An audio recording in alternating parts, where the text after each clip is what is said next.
Fantastic. Okay, good morning everyone. Thank you. We'll get underway. I'm just going to start with karakera that I'm learning.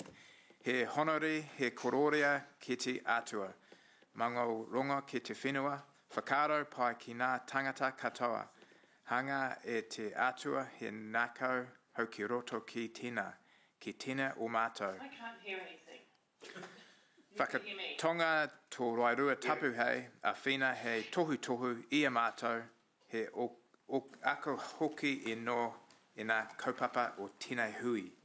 And I'll come back to Paula in a minute. What I love about that karakia in English, the last part means, and to teach the issues of this meeting, which I thought is quite cool. Teach the issues of this meeting, which I thought was quite nice. Zoom, can you hear us?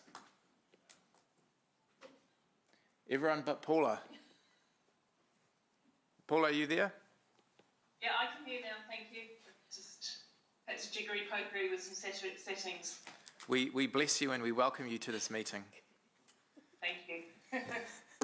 Okay, we'll start with apologies. I've got Councillor Gallagher for lateness.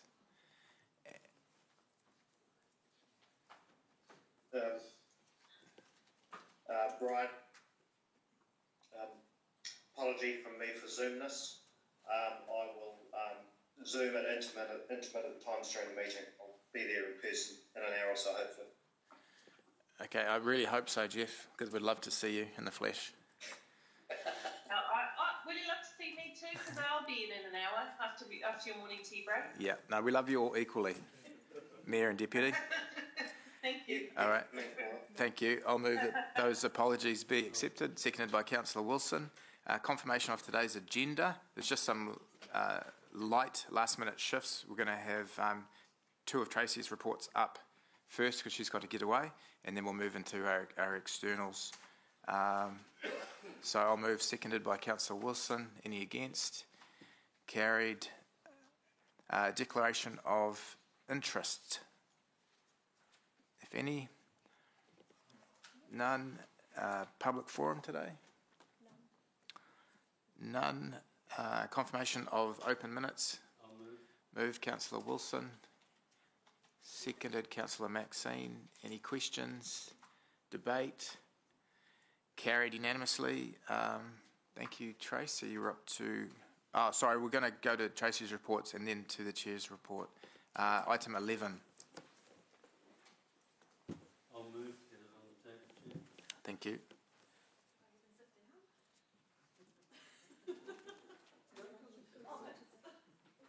I'll second. I'll second. Thanks, Chair. Thanks for taking my reports early. So just this report that we've got today is the Civic Financial Services Limited Annual Report. So the committee will remember that this one, their year end is slightly different to all of our other CCOs. Their year end finishes in December. So what we're presenting today is their full and final annual accounts that have been audited. So I'll take the report as read and happy to answer any questions. Thank you, Tracy. I don't have any questions. It's been moved and seconded.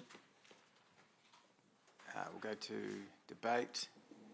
None. Carried unanimously. Thank you, Tracy. Item 12, you're leading off on? Yes, I am. Thank you. So this is just a bit of a procedural issue. So a couple of years ago, we had reports coming in that were quite late from our CCOs that were audited.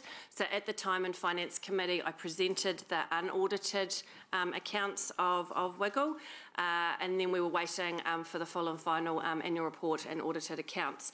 During that time, it was also when the election was on and the Finance Committee and this committee got created, and there was a bit of a split. This particular report got dropped off, so I have to formally still present it to Council. So that is all we're just doing today, is to formally get it adopted and accepted. I'll move. Thank you, Councillor Wilson, Councillor Maxine. And I understand the 2020 will be next quarter, the 2020 Yes. reports? Yes. Okay, thank you. Are there any questions for Tracy? None. Is there any debate? None. Those in favour? Carried unanimously. Thank you. We'll go now to the Chair's report. item 6, page 13.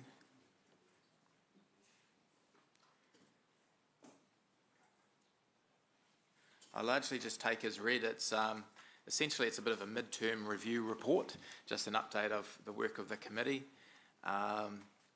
acknowledging some of the exciting stuff we're doing around the tech hub, which Mike and Blair will touch on later in the agenda. Sister city relations, which James and Amy will touch on later in the agenda. The Municipal Endowment Fund, which you've all been very supportive of, and acknowledging the work that Ewan took with his relentless determination in helping us to unpick that, and some really exciting stuff happening there now. And just with regard to the MEF Working Party, originally it was set up to form the Management Action Plan, which has now been done and ratified by Council. But because the resolution was only bound to that action plan, we actually realised we still need to keep the MEF Working Group active, as it's a great informal sort of conduit to tease out potential opportunities and then bring it back to this committee for further consideration. So we'd like to continue that work with the inclusion of Council strategic property assets, but obviously there's high visibility through that work, through this committee, and then on to wider Council. So happy to take any questions. Thank you. Moved, seconded by Councillor Wilson. Deputy Mayor, you've got a question? No, sorry, it was debate, not a question. Sure. Okay, if there's no other questions, we will go into debate. I'll start with Councillor Ewan as a mover. Nothing to add. Jeff. Yeah, thanks, Ryan. Look, I do just want to briefly speak in support of your Chair's report and endorse your comments and support the need for the Municipal Endowment Fund's working group to continue its work. I also want to acknowledge Councillor Wilson for his advocacy on getting the fund sort of up and going, well, definitely up and going again. You know, from the moment he arrived back on council, he was like a man possessed with an aim to reinvigorate and rehydrate, as he often would say, the fund. As we know, this is money that was supposed to be for that purpose legally. And so he was, as you say, he was unrelenting and uncompromising. And because of his great work there, we've got him back as a tool. And now we've got some expert external advisors. We've got an action management plan. So, we find ourselves in a really good position here. It feels to me like we're at the start line and just bursting to take on the 100-metre sprint. And the other thing is, I think we know we need housing badly, we need hotels badly. We're encouraging high-rise in the central city. And in fact, this is working. We had a briefing recently from a developer which showed that they have listened to the 6 stories for 100% remission for DC remission for 6 stories, and they have actually listened to that and altered plans accordingly. So again, I hate this to sound like a Ewan Wilson fan club, but that was Councillor Wilson pushing that during the LTP. So well done, Ewan. In terms of the use of the fund, I just think we have a plan, and we also, speaking with my Central City head on, we've got a plan under Central City too. So if the decision is made that some of us should head that way, we are well placed to use it. Thank you. Thanks, Jeff. Mayor Paula. Thank you. Thank you for that. Echo some of those sentiments of Jeff. I think I want to congratulate yourself, Chair Ryan, and especially the sub-portfolio under Ewan for Endowment Fund. So both of you taking a lead in that. Both have done a great job. Because I'm not going to repeat everything that Jeff said, but I think the key point about this is that to get meaningful progress on a number of ways to build the city for the future generation, we need partnership, and this is something that we have in our control. We have got something to bring to the table now, which I think is incredibly powerful when we're getting requests for partnership, or there's opportunities to do the kinds of things that will benefit the city, not just now but into the future. Particularly excited about keeping a very broad lens with that endowment fund. As long as it has intergenerational benefit and return to the ratepayers, I'm happy. There are things, of course, that everybody knows I'm hot on, like hotels and affordable housing and such matters that may be a good use of this fund. I think you've got a good working group there. I just urge a little bit of caution of not going too far ahead of council, the broader council, and making sure that steps on the journey in considering a proposal for use of the endowment fund are properly socialised with the wider council. I'm sure you will do that, but I think the caution is there because you don't want to work with partners, get 3/4 away down the line and find some political resistance at a later point. So understanding power is in communication and understanding in this. And of course, we'll have to communicate with the public, so we'll have to be really clear about what the benefits are for the public, so that they also feel comfortable with what will essentially be a council investment on their behalf at some point. But it's a really good work done. I'm really pleased with the outcome, so thank you for your work. Thanks, Chair. Just a few closing comments. Yeah, totally agree, and your points are well made and noted, Mayor Paula. Just also, I should mention that, acknowledge it's great to have Sean Murray sort of leading the running point on this with Nicholas Wells, and it's great to have Nicholas back in the fold with his long-standing history and relationship with the city, and I think this has put an extra smile on his face, having the way this has been enabled and the strategic processes around it. And also just in terms of my thanks to the wider Economic Development Committee. I think we're starting to bear fruit. We're coming into springtime now over the next month, and metaphorically as well for this committee, we're starting to bud some excellent signs, and Mike Bennett will speak to some of that later as well. So it's really exciting to start to see the hard work come to fruition. So we'll go to the vote. Those in favour? Any against? Carried unanimously. Thank you. We'll go now to item 7. Sean, are you presenting the guests this morning? Or? Look, I wasn't planning to, but I think Jason is familiar to all of you for Hamilton Waikato Tourism. So, thanks, Jason. We welcome your 5-minute presentation. It's succinct as always. Kia ora tātou, everyone. So thank you for allowing us some time from Hamilton and Waikato Tourism to present our annual report. This is from July last year through till June this year. I will keep the presentation pretty brief. I'll take the report as read, and I'll just, as always, pull out just some of the key highlights. So first up, I think it's push this one on the note. Next one, thank you. It's just around where we have ended as of the end of June this year. So for a visitor expenditure, we have managed to rebound quite well. We're pretty much nearly back to where we were pre-COVID levels at 772 million. That is an average increase of 9% compared to what we had obviously last year with a lot of lockdowns and travel restrictions. We've managed to achieve now the second largest region for business events in New Zealand for market share on the first quarter, based on some of the lockdowns we've had in Auckland, where many of our conferences, meetings and exhibitions had to be relocated, but also just the continual demand that we've had for Claudelands particularly, and also Mystery Creek, so our two iconic event venues. We still retain the fourth largest domestic visitor expenditure in New Zealand, behind Auckland, Wellington and Christchurch, and our commercial guest nights have bounced back, but of course we do have some limitations with regards to 3 of our hotels in managed isolation and our motels being used for emergency housing.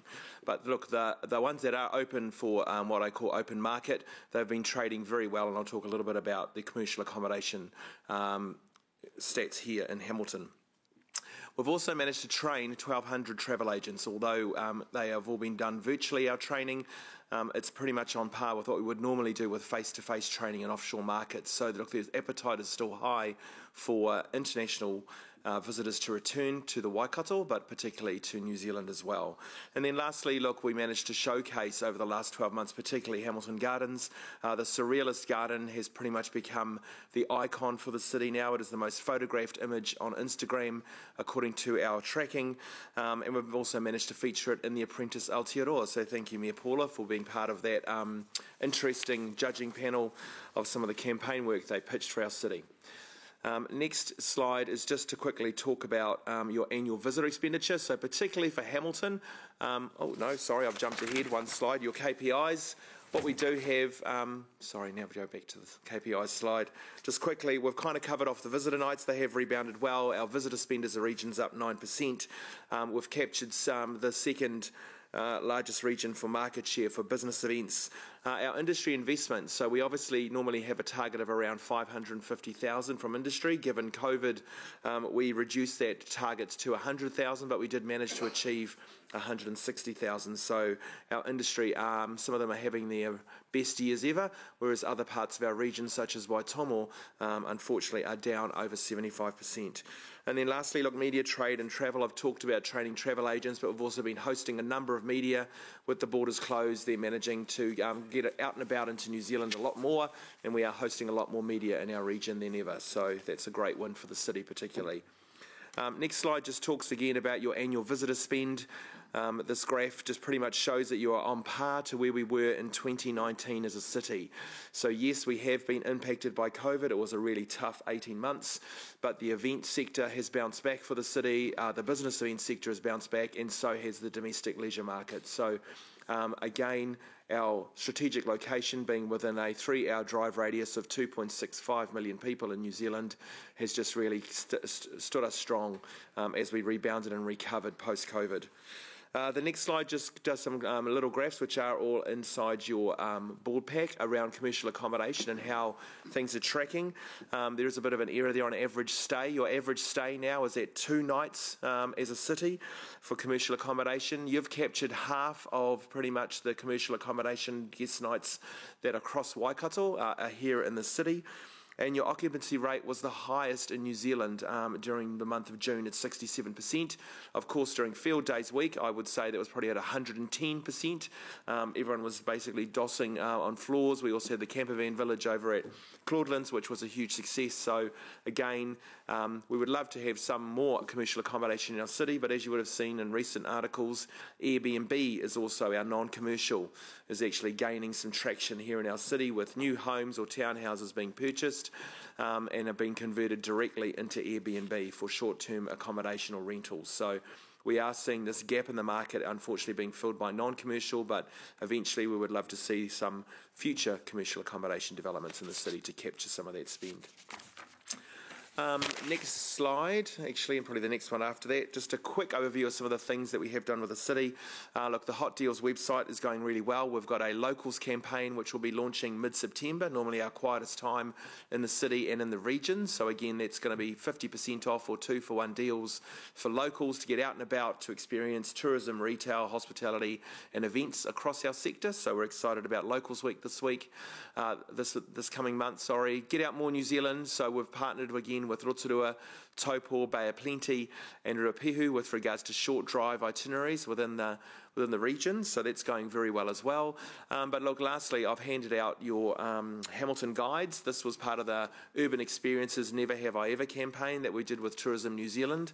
That's gone very well. Out of all the urban cities and experiences that were promoted, Hamilton came out on top as the top performing city for Tourism New Zealand with around 36 to 38% referral rates. So that was beating Auckland, Christchurch, Dunedin as well. So well done, Hamilton. We have some fantastic experiences, as we know, to promote. Lastly, on the next slide, just we have wrapped up our joint campaign with Auckland. So that was our Love Thy Neighbour / Love This, Love That campaign. It's gone very well. We are potentially looking at doing another campaign with Auckland in the new year as well, just to promote visitation into the two regions. And then lastly, again, there's an image there from the Surrealist Garden. Hamilton Gardens has really featured quite highly in our national campaigns and television commercials and billboards that we managed to get with the Tourism New Zealand Get Out More, Do Something New New Zealand campaign. So well done, Hamilton, again, helping us lift our domestic visitor proposition. And then lastly, again, the media side is PR works very well for us. Cuisine Magazine, House and Garden, and also Stuff and New Zealand Herald travel supplements. Our latest feature of Kia Ora Magazine, so that's the August edition, has Raglan. Coming up next is new menu options, or showcasing some of the food offerings here in Hamilton City. That'll be coming out in September or October. So again, Kia Ora, we definitely see high conversion and referrals with regards to people reading articles and actually booking travel into our region as well.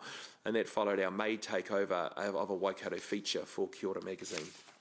So that's pretty much it for me. I'm happy to take any questions from our report. Thanks, Jason. I was just looking for the mallard ducks. I did wear my mallard duck shirt today, just to show our support for The Apprentice. Fantastic. Yeah.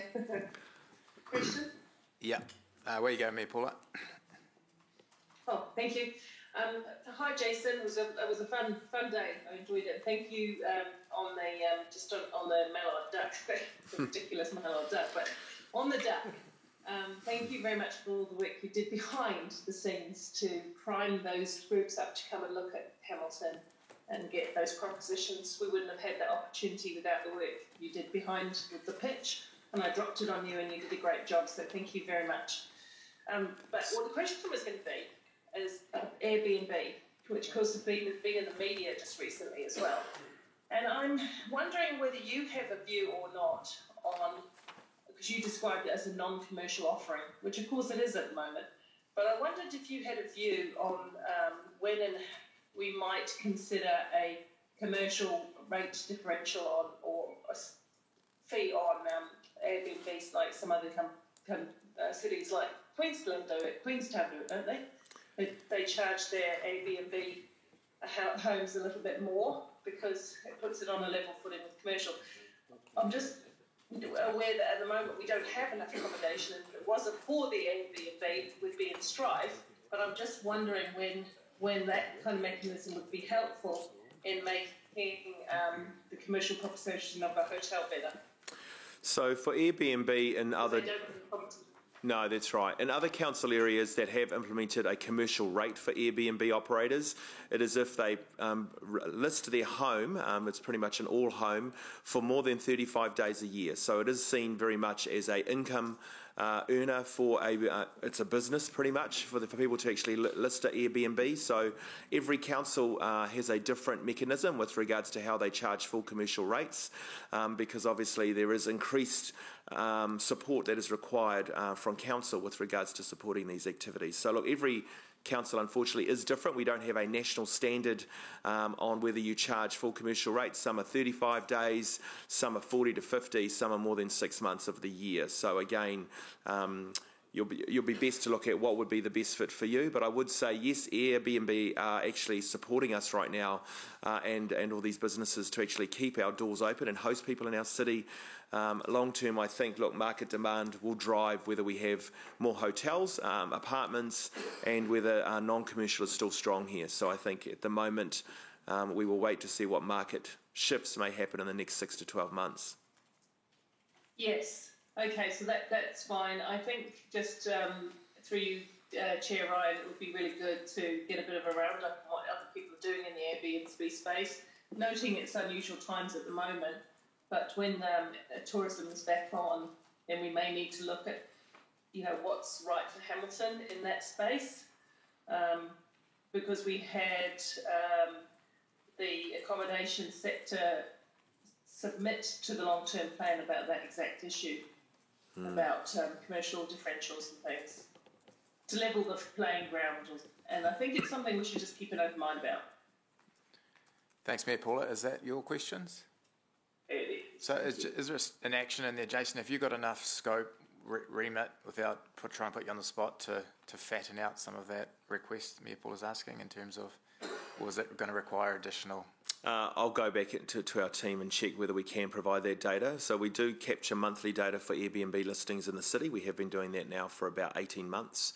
So we can give you numbers. I think what we would have to do is work out whether we can capture how long they've been listed for, because all it is actual physical count that we undertake every month across the whole region to see how many properties are listed. It does fluctuate, because what we do see is someone just listing for a week while they go away, or list their bedroom or their apartment during field days week, or when we are quite pressured. So it's whether we could provide data around long-term rentals, which we could look at as well. I'm just going to jump in the queue, and then I'm going to come to Mangai Te Pora, just because it's related to Airbnb. On page 23 of our report, you talk about 430 properties listed in June 21. But you said this was declined from 374 listings.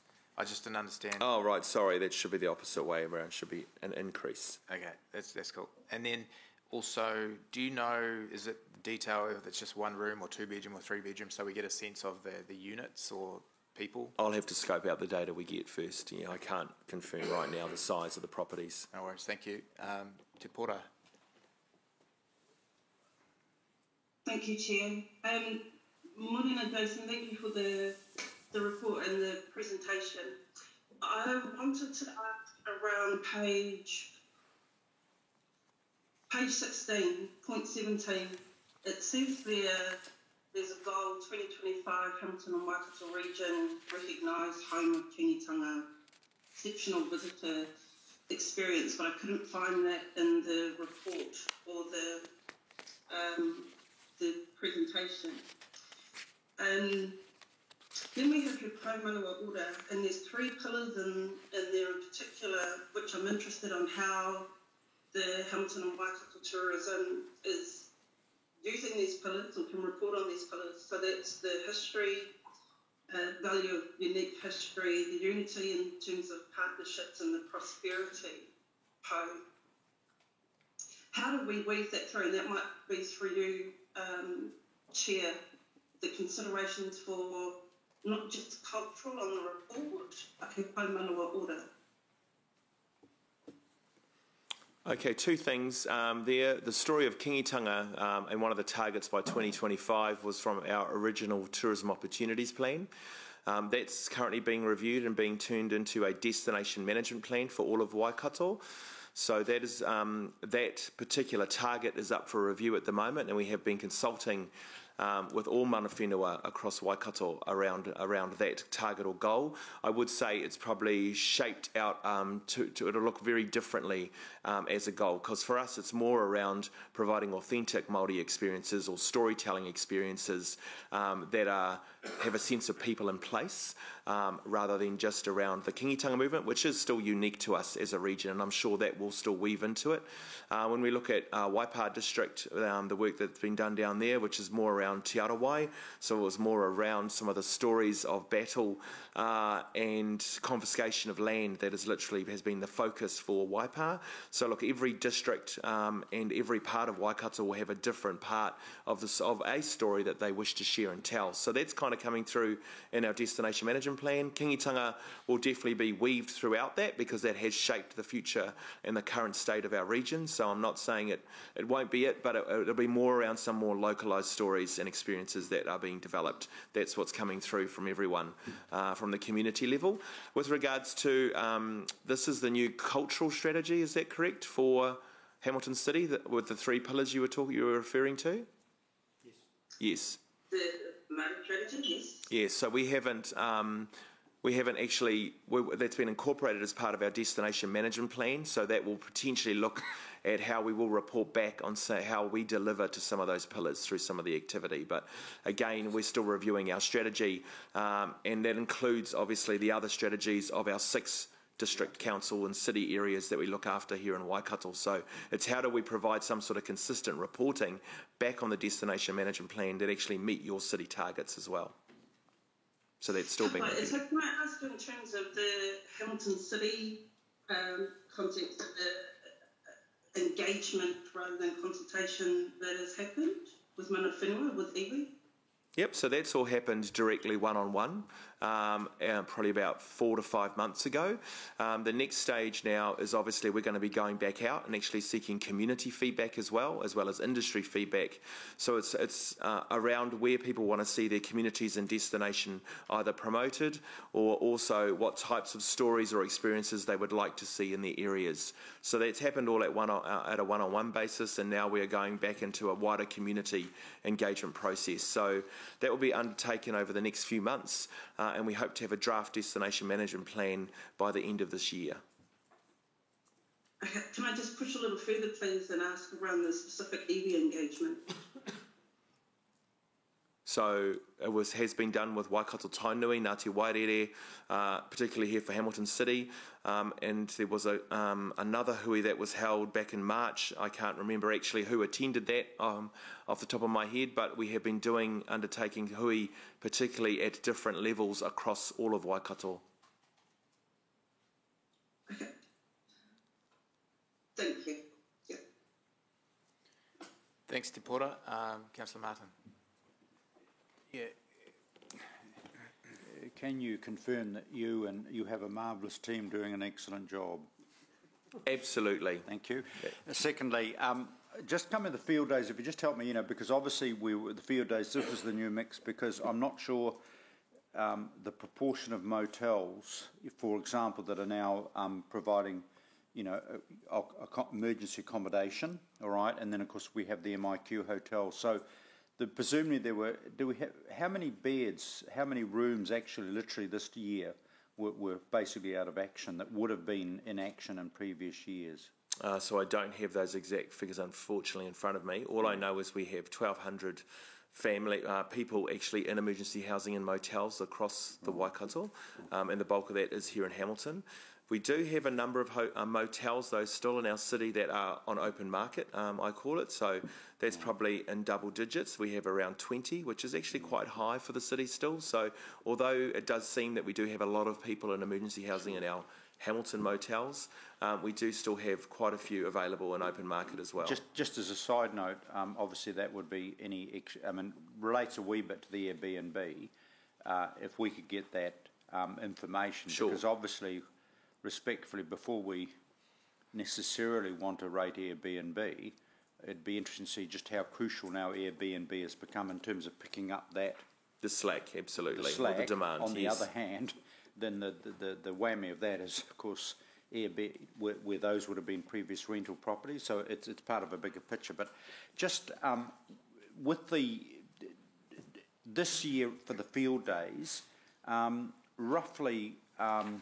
I guess Airbnb picked up the slack, but I then heard concerning stories, obviously, of people just say from Auckland or others just coming in for the day because they couldn't get accommodation. So there's that spend lost. How significant was that? So we're still assessing with field days the actual economic impact for day trippers versus the overnights, which obviously does increase the spend not only at field days but into the city particularly. So we still haven't tallied all those figures yet. So there will be an economic impact. We did see more of a different visitor travel pattern with regards to people only coming into the region for the day, for field days, rather than stay overnight. But I don't have the exact impact figures on that yet. Councillor Gallagher, but look, we will be releasing that publicly with field days once they've finished their economic impact report. Because obviously that will feed into our analysis, generally. Just the other question, South Waikato's not part of the team or part of this. You contribute. What impact does that sort of have in terms of your overheads and economies of scale? I mean, it seems a relatively small amount you're missing out on. But I'm just wondering how that impacts on the promotion of the region as a tourist package. So for the rest of the region, you will see no change. Yeah. The biggest impact really for us is that we are unable to support any tourism businesses, retail, hospitality or events in South Waikato. And we did have some emerging operators down there who have invested a lot to grow their business offering, and we've used some of them on our national campaigns as well. So for us, it's more the loss and lack of support for some of these tourism businesses that are still pretty much in the embryonic stage. So So look, it's disappointing for us, but with regards to promotion for the rest of the region, you won't see any change or impact. Look, the visitor profile for us is still, the visitor flow is quite big into the wider region. And international was never strong for South Waikato anyway, so they have always been quite a strong domestic destination, apart from Te Waiho Blue Springs, which actually did attract a number of international visitors there as well. Yeah, so in terms of people coming to stay in Hamilton but doing stuff in the South Waikato area, that's not necessarily, in terms of promotion, as Hamilton is the gateway to a wider region. Yeah, so look, Hamilton's always been promoted to us as the hub to visit our region. So this is where the bulk of our accommodation and our hospitality and our events are held. And then people would actually go out and visit and stay potentially in other parts of our region. But look, Hamilton was always the hub or the gateway with regards to visitor profile for us. Yeah. No, thank you. Thanks, Councillor Martin. Councillor Maxine. Is Rob in front of me? Did I? All Sorry, right, yeah, I've jumped He's Rob. probably already Apologies, feeling... Rob. No, sorry. Rob. Look, my question is with regard to the Matariki events campaign, a growing campaign over quite a long period. Tell us a little bit more about what Tourism Waikato and Hamilton Waikato were doing in regards to supporting that. And then have us think about the opportunity that the long weekend in 2022 and the formalised recognition that that might bring for Hamilton and Waikato. Sure. So look, Matariki Ki Waikato has been going for over 10 years now, and look at it, probably this year was our biggest festival. Our role, particularly for most of our events, is always to promote it and provide campaign support. We particularly put some extra budget aside this year to do a Matariki events guide, which actually went out into most of the daily papers and community papers in Waikato, plus into our key drive markets, just to show the spread and the depth. We also did digital marketing support as well, and obviously promoted and did live coverage for some of the other events. So our goal is, as we see Matariki grow, not just for Waikato but for the country, that we will have a more extensive program next year, especially with the public holiday, and definitely promoting some new and unique experiences that will only be held here. But we have got some unique events, like the Dawn Blessing was the first time it was open to the public this year at Te Parapara Gardens. It got huge numbers. Now, if that was to be even more widely known, we see that growing into quite an iconic event to mark the beginning of Matariki here in Waikato. But right through to the Matariki Dish Challenge that Waikato Food Inc. run, that is unique only to this region. They've been doing that for over 7 years now. So we see some of these, what I call iconic events, grow, which will anchor all of Matariki for us here in the future. So we have put budget aside again for next year to actually help promote again Matariki to a wider audience, to get more visitors into the region and more locals out and about experiencing it. And can we use that long weekend to peak some of the activity, do you think?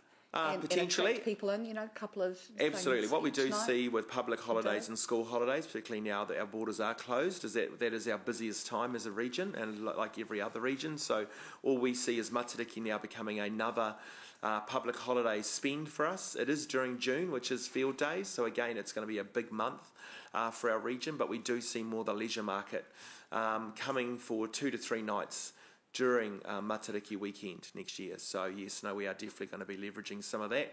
But as you know, it's up to the event organisers to make sure that they are prepared to run some events on public holidays.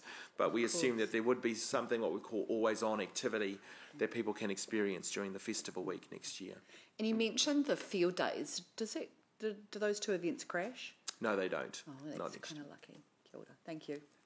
Thanks, Councillor Pascoe. Thank you, Chair Ryan.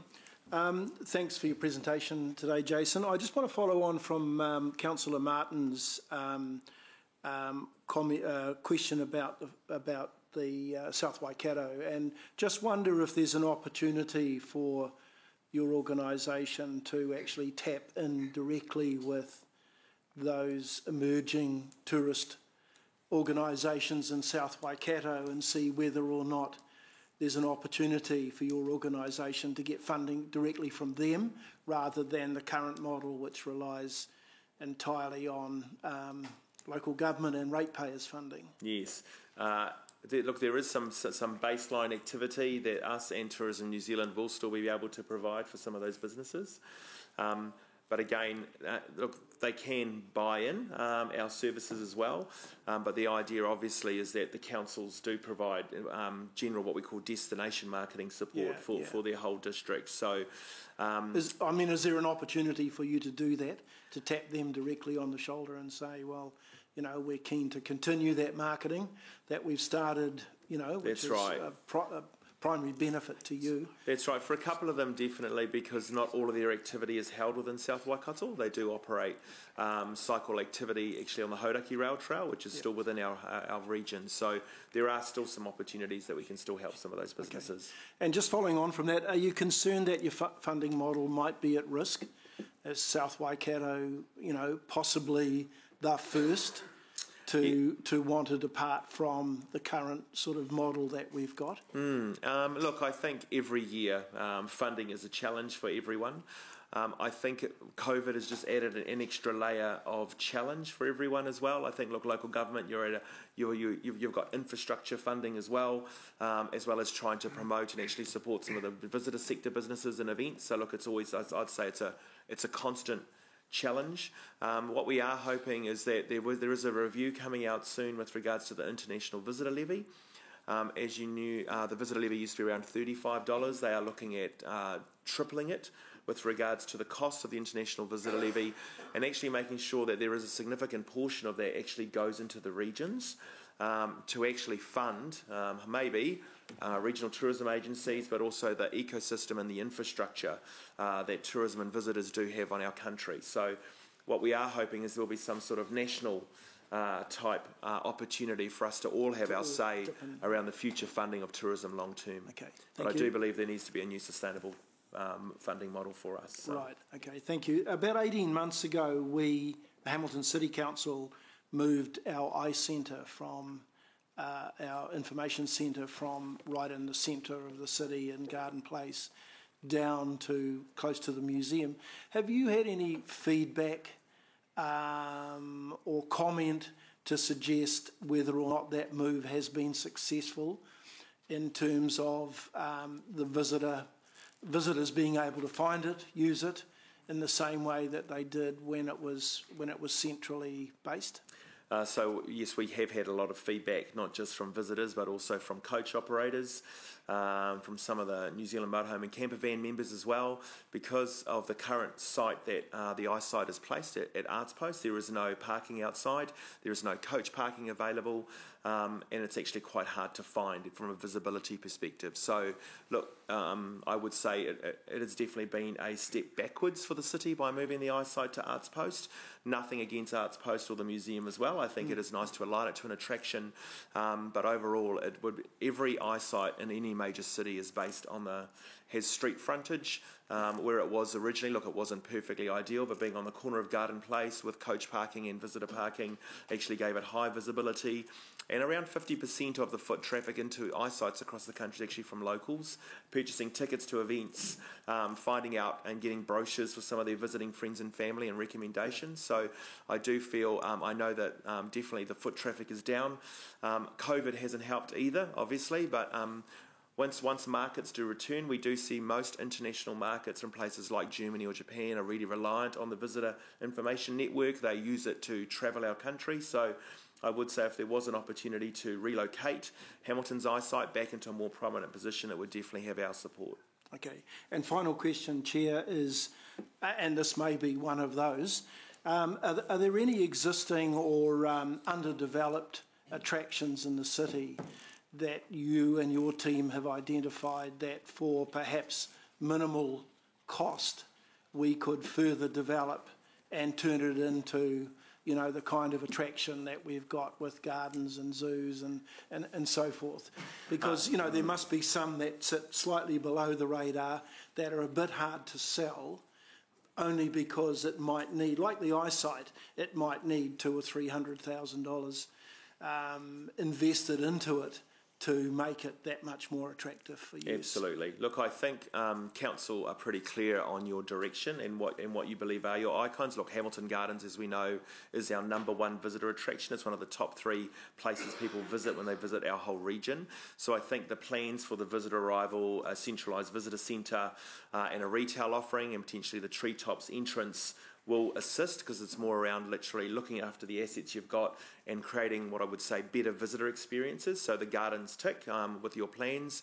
I think Hamilton Zoo Waiwhakariki with the shared plaza precinct, we all know over the years it has never been an ideal and attractive entrance for 2 iconic destinations. So I think the plans and the work you've got underway there and the cafe development potentially, that will be make it a destination cafe, which is what we've seen the lovely Craig and Jenny do out at Hamilton Gardens Cafe. And then lastly, Waikato Museum. Look, I mean, for us, look, we've always debated in this chamber around Waikato Museum and Art Gallery. We have a significant collection still in storage as well, so be able to display more of what we have there, but even creating, again, a cafe as another destination to Waikato Museum and opening it up to the river. But I think, look, the council, with your central transformation plan, will actually help support that, the Waikato Regional Theatre, the further development of the upper and lower river promenades, the jetties you've installed. So again, council's role around enhancing the visitor experiences for the assets you've got, but then also adding key visitor infrastructure that not only helps residents and locals, but that allows our visitors to enjoy it as well. So I think you're all on the right track at the moment. The only one probably is kind of the one below the radar to all of us, which we do promote quite hard, is Taitua Arboretum out at just south, or to the west of the city. Look, it is a gem.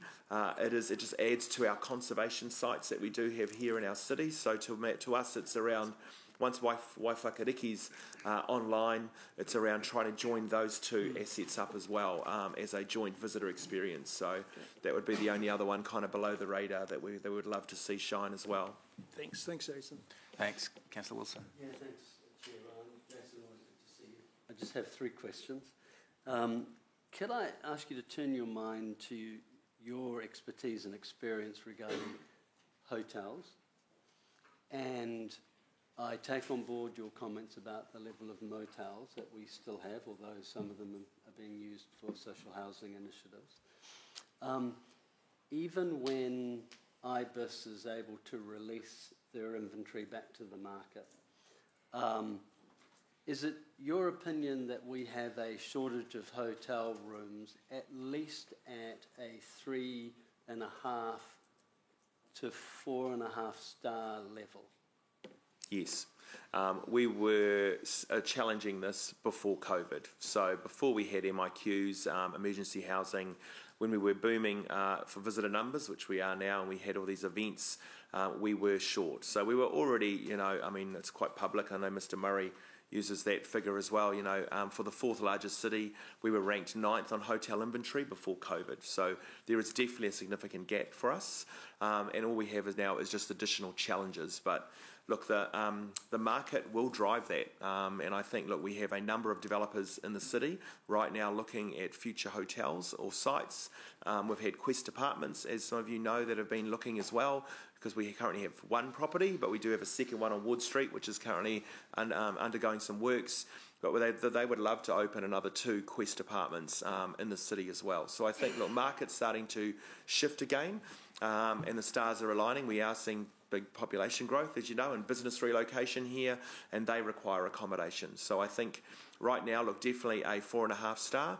I think that's our biggest gap, and as we've talked publicly, most hotels will open at 4.5 or 4, but obviously be future-proofed if we decide to have a 5-star offering as well. But look, we are definitely short right now and would love to have another hotel. Thank you. Another 2 would be great, but we'll go with 1. Wonderful. And you're not bold enough to suggest a number of rooms? Yes, no, I think between around 165 rooms, that would be a bit of a sweet spot, and that would also allow the hotel to invest in some conference or meeting room facilities as well, because a lot of our association conferences and a lot of our coach tours eventually, domestically as well, they require all in-house accommodation where they can have conferencing or they can have pre-meets and for meals. So I think, look, 165 is a good sweet spot for the city with conference facilities and meeting rooms. Okay, and I've misled you, Chair, because I've got another question, because his answer is very good. Would you like to be bold and suggest the potential economic enabler effect that 165 additional 4.5 staff rooms would have for the city? Look, it would definitely be in the hundreds of thousands. It might. I cannot be as bold to say it could be in the millions. I would have to do some more trend or forecasting on that. We currently, as we've heard us before, we are missing out on larger events. So that's conferences that are of the scale of up to 2.5 to 5,000 people. We've had a lot of international events that we've been unable to host or bid for, right through to international sporting tournaments where when we had the All Blacks. Not the most recent game, but before COVID, where we had to bus some of the teams in from Auckland and Rotorua. So again, I would say, look, there's going to be there would be economic impact that we could definitely trend forecast for events, major sporting events, conferences, the leisure market potentially as well. But yes, I can't be bold to give you a figure. Right. Turning your mind to eyesight and the comments that you've made already. I note with interest you said one of the benefits of its current location is its proximity to a destination, being the museum. In light of the fact that we're about to turn soil on the wonderful new theatre this month, finally, and the fact that that in itself will become a regional tourism enabler destination as well as a wonderful community facility. Does that not support the current location of eyesight? Is it not just that this will be another thing we can leverage off that supports its location where it is currently? Potentially, but I would say it's good to be standalone as well. Right. I think, look, there is no visibility at all that is our visitor information centre for the city. It's branded as Arts Post. It's a heritage building, so there's not a lot we can actually do to the exterior of that building to actually showcase that it is our main gateway for visitors. So I feel it would have some better alignment if it was to remain on Victoria Street to be standalone with a full street frontage, just to give it that visibility. Okay. It does have a convenient car park. Yeah, the museum car park. Yes. It was full this morning, by the way, and that was at 7:30, so not always convenient, unfortunately. My last question is regarding Te Huia. Yes. And there is certainly a move afoot to try to ensure we have a train out of Auckland and returning to Auckland each day. Would have appeared to have been a logical thing that we would have started with, but logic and rail sometimes don't go hand in hand. Could I have your feedback as to the economic benefits that this city would enjoy if we could actually offer our friends in Auckland a meaningful return service where they could enjoy the wonders of the Waikato? So it would be, again, I can't put an actual figure, but it would be significant. What we do see now already is demand is high. We've seen it with Te Huia with the leisure service on the one day we operate it, on Saturdays going from Hamilton to Auckland for the day. If we were to offer a similar service on the Sunday and also offer return services from Auckland to Hamilton on a weekday and on the weekends, it would be significant. Look, it would assist our events. So right now we're hotel challenged, so to be able to actually train people in or able to come to for the night experience events here in our city on the weekends and then return, that's a key driver as well. But I do feel that literally it would provide great benefit. We hear that from the market a lot, from the leisure market, from the trade market, and also from events. And Aucklanders want it, but as we know, we have some issues with our Auckland cousins at Auckland Transport around whether they're prepared to subsidise and fund a service to get people out of Auckland rather than actually to travel around as well. That's interesting. Is it not more of a case that Auckland Transport is wanting to protect its current integrity of its projected CRL in 2024? There's an irony that we could do it tomorrow if AT really wanted. Right. Yes, correct. But they're worried about what... So we're starting to drift a little bit. Thank you. That was worth a try. I've got Councillor Martin in to put it again. We are pushing time a little bit. I've got one quick question. If your question is crucial, we will ask it. Councillor Martin's retrenched. I'll come to you, Te Porta, for a quick one. Just occupancy rate on page 22 of our report, Jason, very high. You referenced the new accommodation data program. Mm-hmm. Does that factor in? Why is our occupancy so high? Is that factoring in COVID? Yes, it is. And currently our MIQ hotels or our emergency motels are not captured in that data set. So it is purely only our commercial accommodation that is on that's an open market. Okay. Thanks, Te Porta. Last question. Really quick one. Jason, just in regards to the review that you spoke about earlier, when can we expect that to come back to committee? For the destination management plan? Is that what you're talking about? Māori engagement. Okay, so the question was actually around reporting against the Māori strategy for council. That's what we will be coming back to at the next committee, correct? The next cover. Thank you. Yeah. Thanks, Te Porta. All right, thank you, Jason, for your presentation. We're going to move into debate. Do I have a mover? We are just receiving the report, I believe. Thank you, Councillor Wilson. Seconded, Councillor Martin. Debate. Look, I think, praise where praise is due, and bluntly, I think we're, in my humble view, being well served. I think the eyesight issue is quite interesting, and obviously not, and how we look at that, and perhaps that's a reason for further discussion. And I understand we're going to get more information around the trends, Airbnb, use of motorhomes, all of that stuff coming into our city, and very much picking up the point about utilising the gardens, the zoo, Tautua, all these other attractions to actually also sell a product through a sort of a kind of a information desks, and certainly looking forward to all of that. But I think great credit to Hamilton Waikato Tourism. Councillor Wilson, sorry, were you going to speak? Councillor Martin summed up your comments. Fantastic. Okay, we'll go to the vote. Those in favour?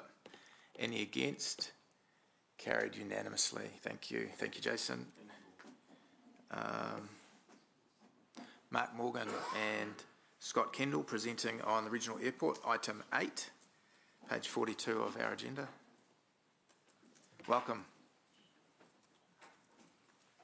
Good morning, Chair, Council. I'm conscious of your time. I know you have a heavy agenda today, so how much time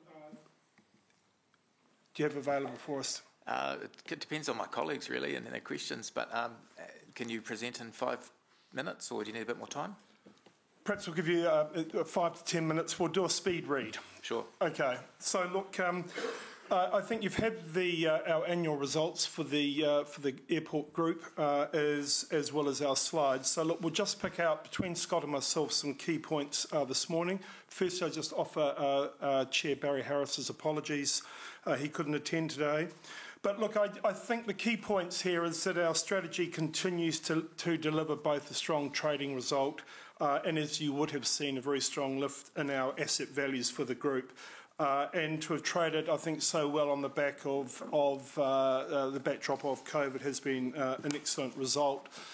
If we look at the financial performance on this slide, I think the key point I want to demonstrate is that even in the year of COVID, which has got a wee descriptor above it, we still managed for the aeronautical business to return a small profit, obviously supported by land sales, and of course at that point in time the hotel was just beginning its trading cycle, having been renovated, and then of course COVID hit.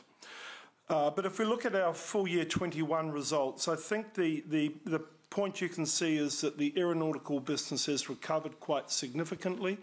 The hotel contribution is now significant, as it is an MIQ facility.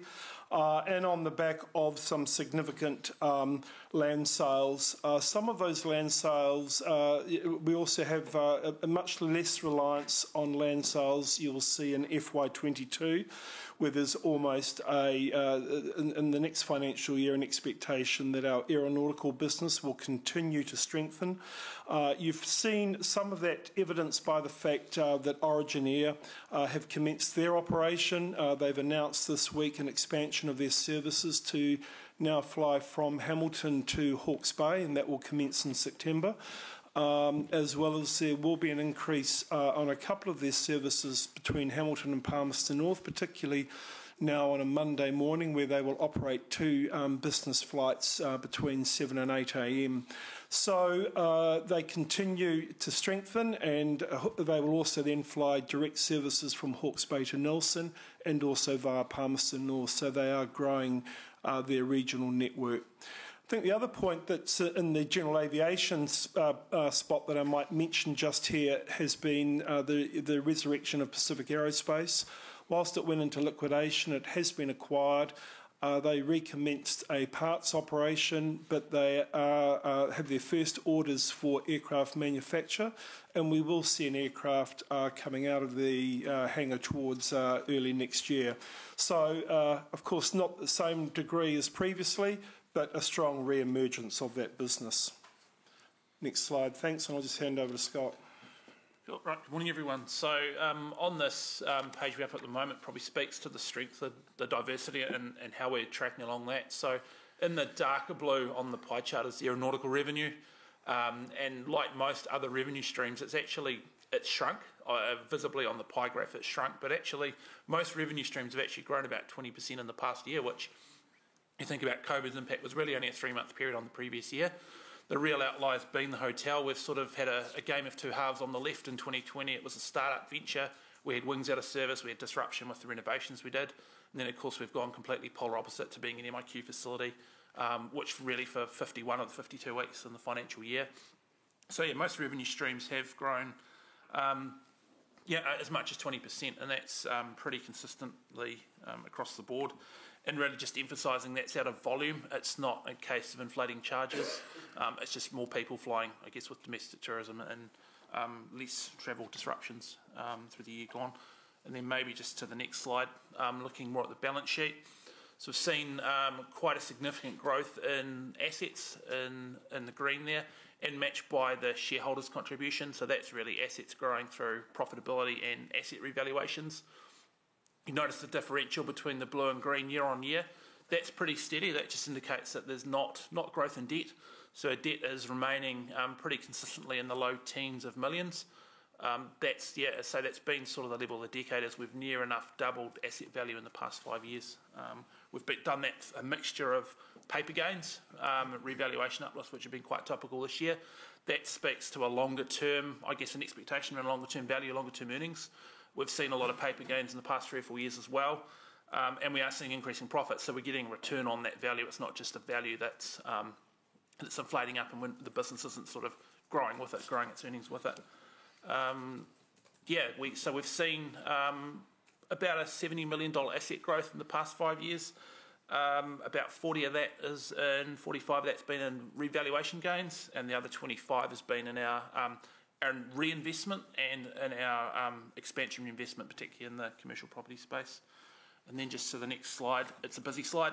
The next one, it speaks to the sort of 3 parts of the 10-year strategy that we had around the aeronautical earnings, a long-term property holding lease income portfolio, and the land sales. So the red bars are where we are now 3 years into the strategy.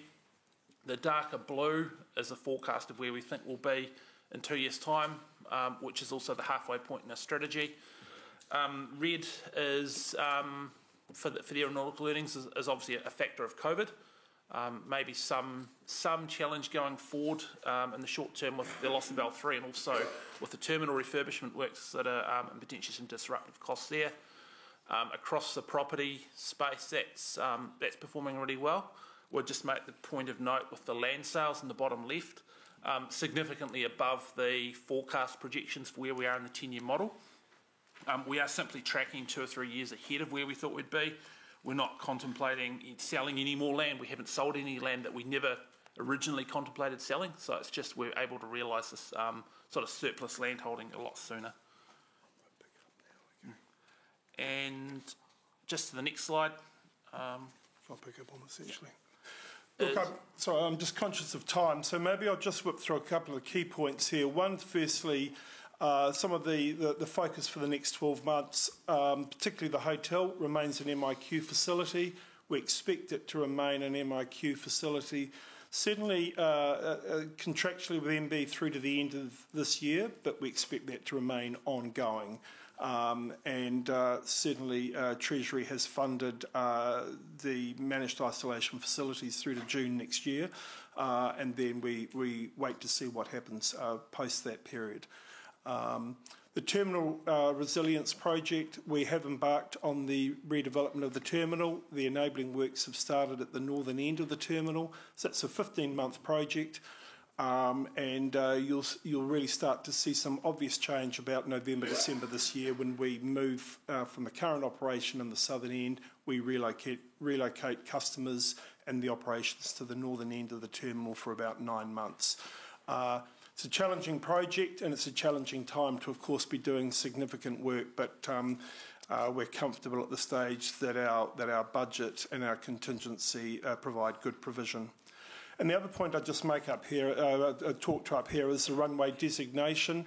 We are doing quite a bit of work on this at the moment. You may recall that the current extension to the runway, the designation, has a life until 2026, where we either need to give effect to the designation by that point or have sought an extension to that designation. We're working very I guess well at the moment with a number of consultants, with RMA lawyers, to just understand what is required in order to give effect and to give comfort to the shareholders that we're able to do that within the time frame of the next 5 years. So we'll have more on that, particularly at the shareholder annual general meeting later this year. So next slide, thank you, and almost complete, Chair. Just very briefly here, major focus on sustainability in the group at the moment. We have been assessed for Level 1 Airport Carbon Accreditation, which is through ACI, the Airport Council International. We will be one of then 3 regional airports in New Zealand that will have Level 1 accreditation, and we will be moving through to Level 2 accreditation next year. So Level 1's about data collection and measurement. Level 2 then is, of course, about reduction. So we're working quite a number of initiatives you'll see on that slide, both also encompassing sort of the corporate social responsibility aspect as well for the group. And look, finally, if we can go to the last slide, again, what I would just pick up on here is that our 10-year diversity strategy that we've spoken to during the presentation continues to work extremely well for the group. We are particularly mindful of continuing to grow the asset value of the company. We have, as Scott mentioned, the lowest debt we've had in a decade, yet we have managed to invest significantly in the business. We will undertake about $25 million worth of capital works over the next 12 to 15 months, so quite a significant works program by the company, the largest ever. And I think to be able to do that with the confidence of our current operating conditions is an exciting opportunity for us. And we, and the other big work stream really is the Northern Precinct, and I've spoken to you about this before, but this is the rezoning of the 100-hectare farm into industrial commercial land, and we're well underway, and we would expect to still lodge the plan change with Waipa in November of this year, and that really has a massive opportunity for the group over the next 10 to 20 years as we look to develop those land holdings. I'll leave it at that, if that's okay. Thanks, Mark. Appreciate that. I might just kick off with a couple of questions, then I'll come to Councillor Wilson. Just on page 5 of our report in consolidated statement, there's just a reference to other gains in the revenue line. I was just wondering what that was. It's primarily property valuation around the investment holdings we have, so a mixture of commercial property and long-term reserved land. But that's separate from land sales? That is separate from land sales, yeah. Okay.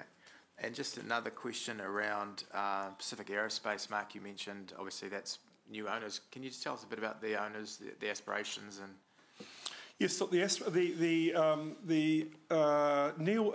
it's been purchased by Neil Young and Dee Bond.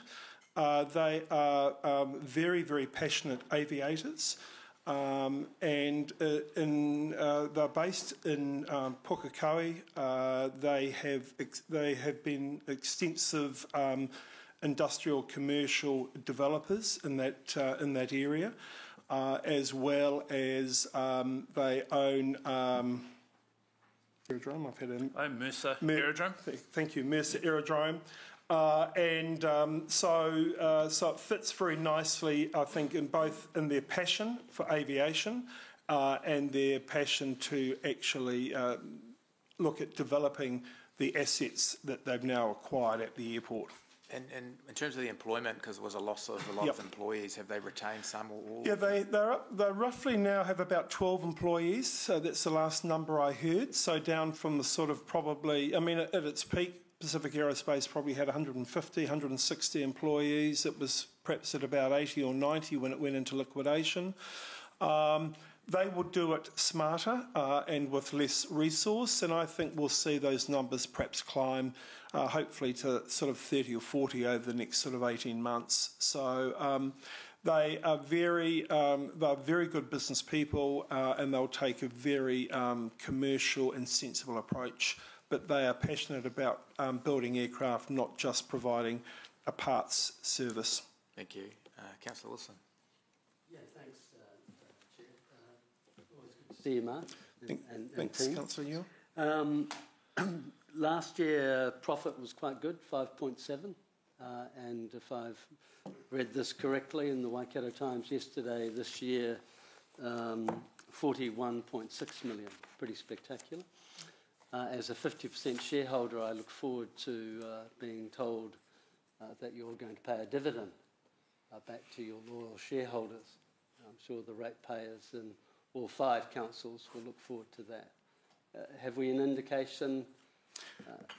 No, look, I can't give you an indication today. As is our usual practice, the board will consider a dividend payment, and they normally do so at the September or the October board meeting.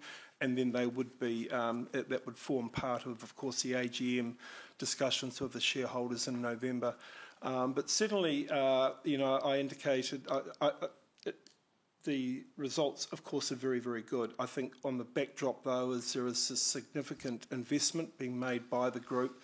$15 million in the terminal and upwards of $25 million in total capital expenditure over the next 12 to 15 months. So I think there'll just be a sensible view taken, I would expect, by the board and by my recommendation to the board around the balance of a dividend to the shareholders and the required cash to continue to invest in the business.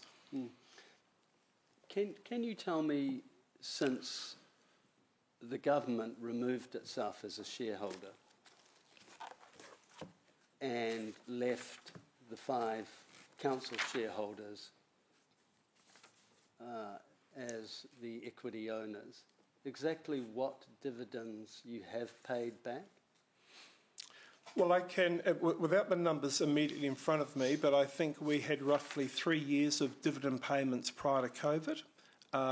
So there would have been somewhere short of $1 million in dividends paid, I would guess.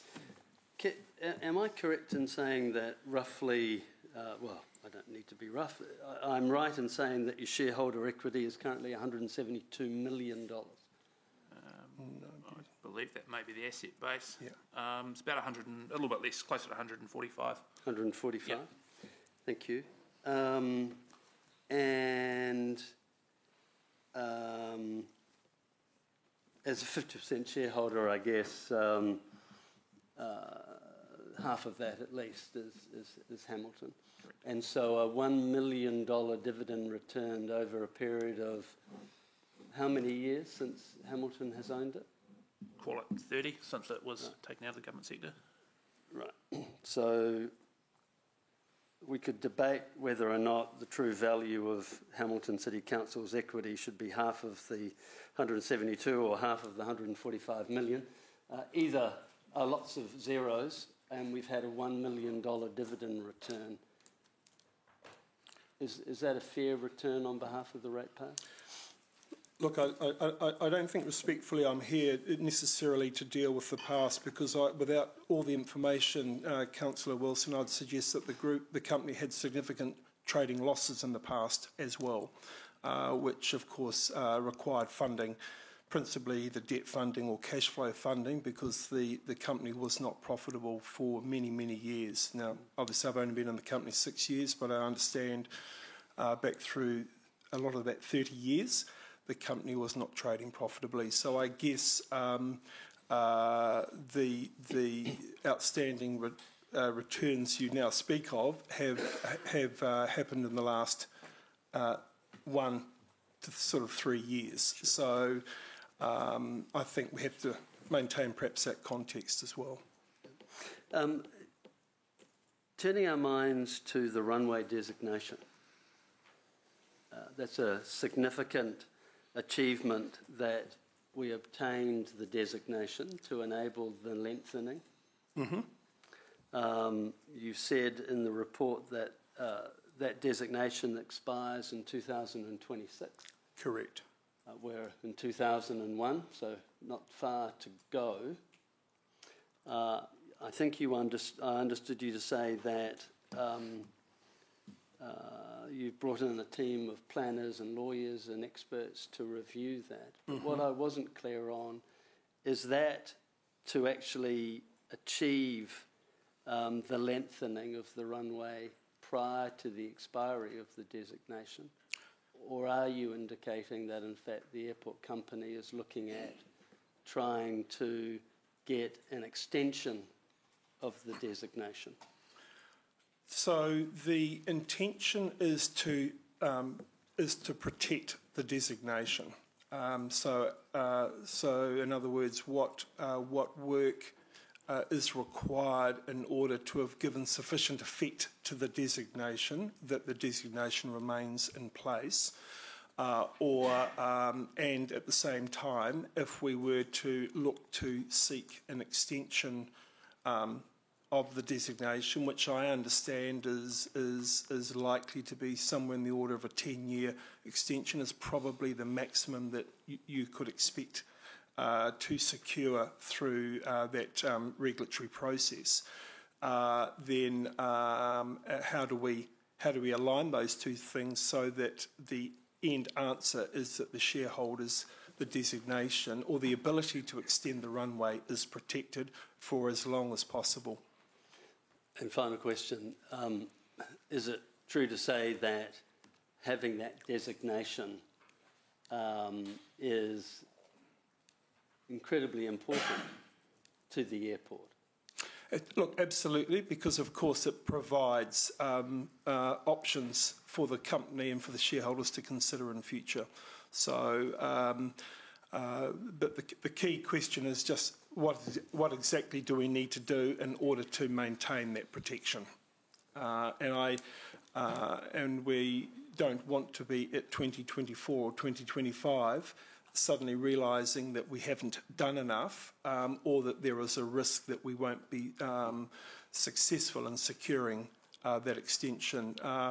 We're also talking to Waipa because, of course, they have a review in 2027 of their district plan. So we're also trying to understand how we may try and align that process with Waipa as well. Thank you. Yep. But it is a priority for the board and for management. Thank you. Thanks. Councillor Robb. Yeah, thanks, Chair. I just want to follow up on the surplus of 41.6 million, which is on our page 54, and perhaps direct the question to Stephen along the lines. Is it fair to say that the 35.7 million called other gains is in fact a non-cash revaluation gain, where if we're looking to convince the board to make a dividend to the to pay a dividend to the shareholder, that really has to be ignored because we haven't as yet, or the organisation has yet to receive the cash from that. No, you're entirely correct. Yeah. Okay. So if we kind of take that out, and then we look at your revaluation, as we look at your potential spend, which is going to involve cash payments for redevelopment and so forth, potentially there's not going to be a lot of spare cash available to consider. And I'm not putting words in your mouth in terms of how the board might interpret this, but there is probably little chance that a dividend is likely in the foreseeable future. So I think the first, absolutely we concur with what you've said, and I think the group debt will lift from its current round about 12 million to somewhere in the order of late 20s within the next 18 months. I mean, there are variables here, of course, but so a significant lift in our debt. But I certainly would not make any comment on behalf of the board's view on a dividend payment. I'm not expecting you to do that, yeah. In terms of that land that has been revalued, and I know you've talked about, industrial development for the 100-hectare farm, that may not be needed for an extension to the runway or the aeronautic business. When, and I know you can only talk about this in terms of currently earmarking that land, when do you think, there is likely to be cash flowing in from the sale of that land in terms of creating the cash out of the 35 million plus whatever was there beforehand?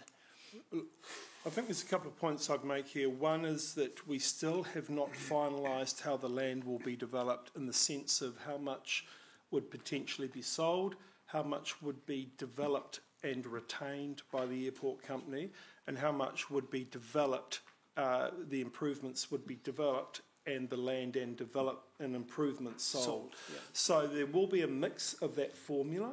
We're currently working through various scenario models with PwC before we present to the board later this year. So, but in respect of timing, we would expect to see some infrastructural development starting perhaps in late 2023 or early 2024.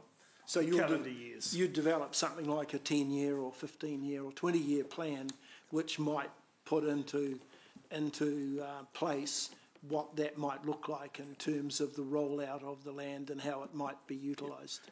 Absolutely, and there will be there will be a process where the shareholders will very much be involved in this decision making as well, because there will be transacting land potentially between TPL and the parent company, the airport company, and that some of those transactions will trigger major transactions that will require the shareholders. So the shareholders will definitely be fully briefed at the AGM, because that'll be a good time. We'll have a good amount of information at that point. Yep, thank you. There may be some requirement via Sean Murray earlier on to start discussing this with the shareholders, but that will evolve over the next couple of months. Thank you. Thank you, Chair. Thanks. Just a final question from me, Mark. I understand that you've been very supportive and obviously advocating for Southern Links. Have you got any updates or intel in terms of central government's response? Look, we in fact coincidentally had a meeting with David Spears and his team yesterday afternoon from Waka Kotahi to try and understand yet again and to continue to engage with the agency. So we're very, of course, passionate about Southern Links, but we understand very much that it's got to serve a multimodal transport network. that it has to support economic development, affordable housing, all of the other aspects that are sensitive to the current government. And so we're now working closely with Waka Kotahi to understand, firstly, at the end of August, we'll all understand what funding has been assigned from central government to Waka Kotahi, and whether or not Southern Links appears at all in any of that. We know it's not in the current 10-year plan for Waka Kotahi, but there may be some funding, and the sense I get currently is that there's a will to continue the process, particularly around understanding some of the environmental issues associated with that development. But I do think it needs a coordinated approach from the city, from the region, and from all stakeholders to try and progress this. Thanks, Mark. Through the Chair, if I may just comment, thank you, Mark. For all members' notice, we are going to invite Waka Kotahi to be present at the 7th of September Strategic Growth Committee. We have a comprehensive update on Southern Links coming to that meeting, so Mark, you may wish to either attend or tune in for that. Thank you very much. We are very, very conscious of the critical role of that transport corridor on both the Waikato Expressway, but equally the entire southern area of the metro, the airport precinct, Southern Links, the linkage to Montgomery Block, the land, but equally the growth of Hamilton to the south and the metro wastewater plant. So it's a highly critical transport project. So that will be a comprehensive update with David Spears attending. Thank you, gentlemen. Members, we've got the staff recommendation on the board. It's largely to receive the report, noting that this is the financial end of year, noting the final audited version will be circulated to come. So thank you, gentlemen. I'll ask you to step away. Moved by Councillor Winston. I'll second. Is there any debate? No debate. Carried unanimously. Thank you. We'll now go straight into HCBA, and we'll look to have a break after their presentation. Thank you, Mark. Thank you, Scott. Are you entering these guys? Or? Tilly is. Okay.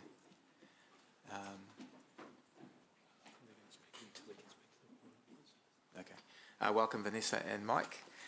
We're up to item 9, page 78. Thank you. Good morning. We'll just flip very quickly through the slides that we've got. So we'll make this presentation speedy. So just to remind everybody, we have approximately 1,200 members within the CBD, and around 22,000 is the numbers that we're currently working with of people coming in to work in the CBD. And we're communicating with just under 1,400 businesses, business people or key stakeholders on our database at the moment.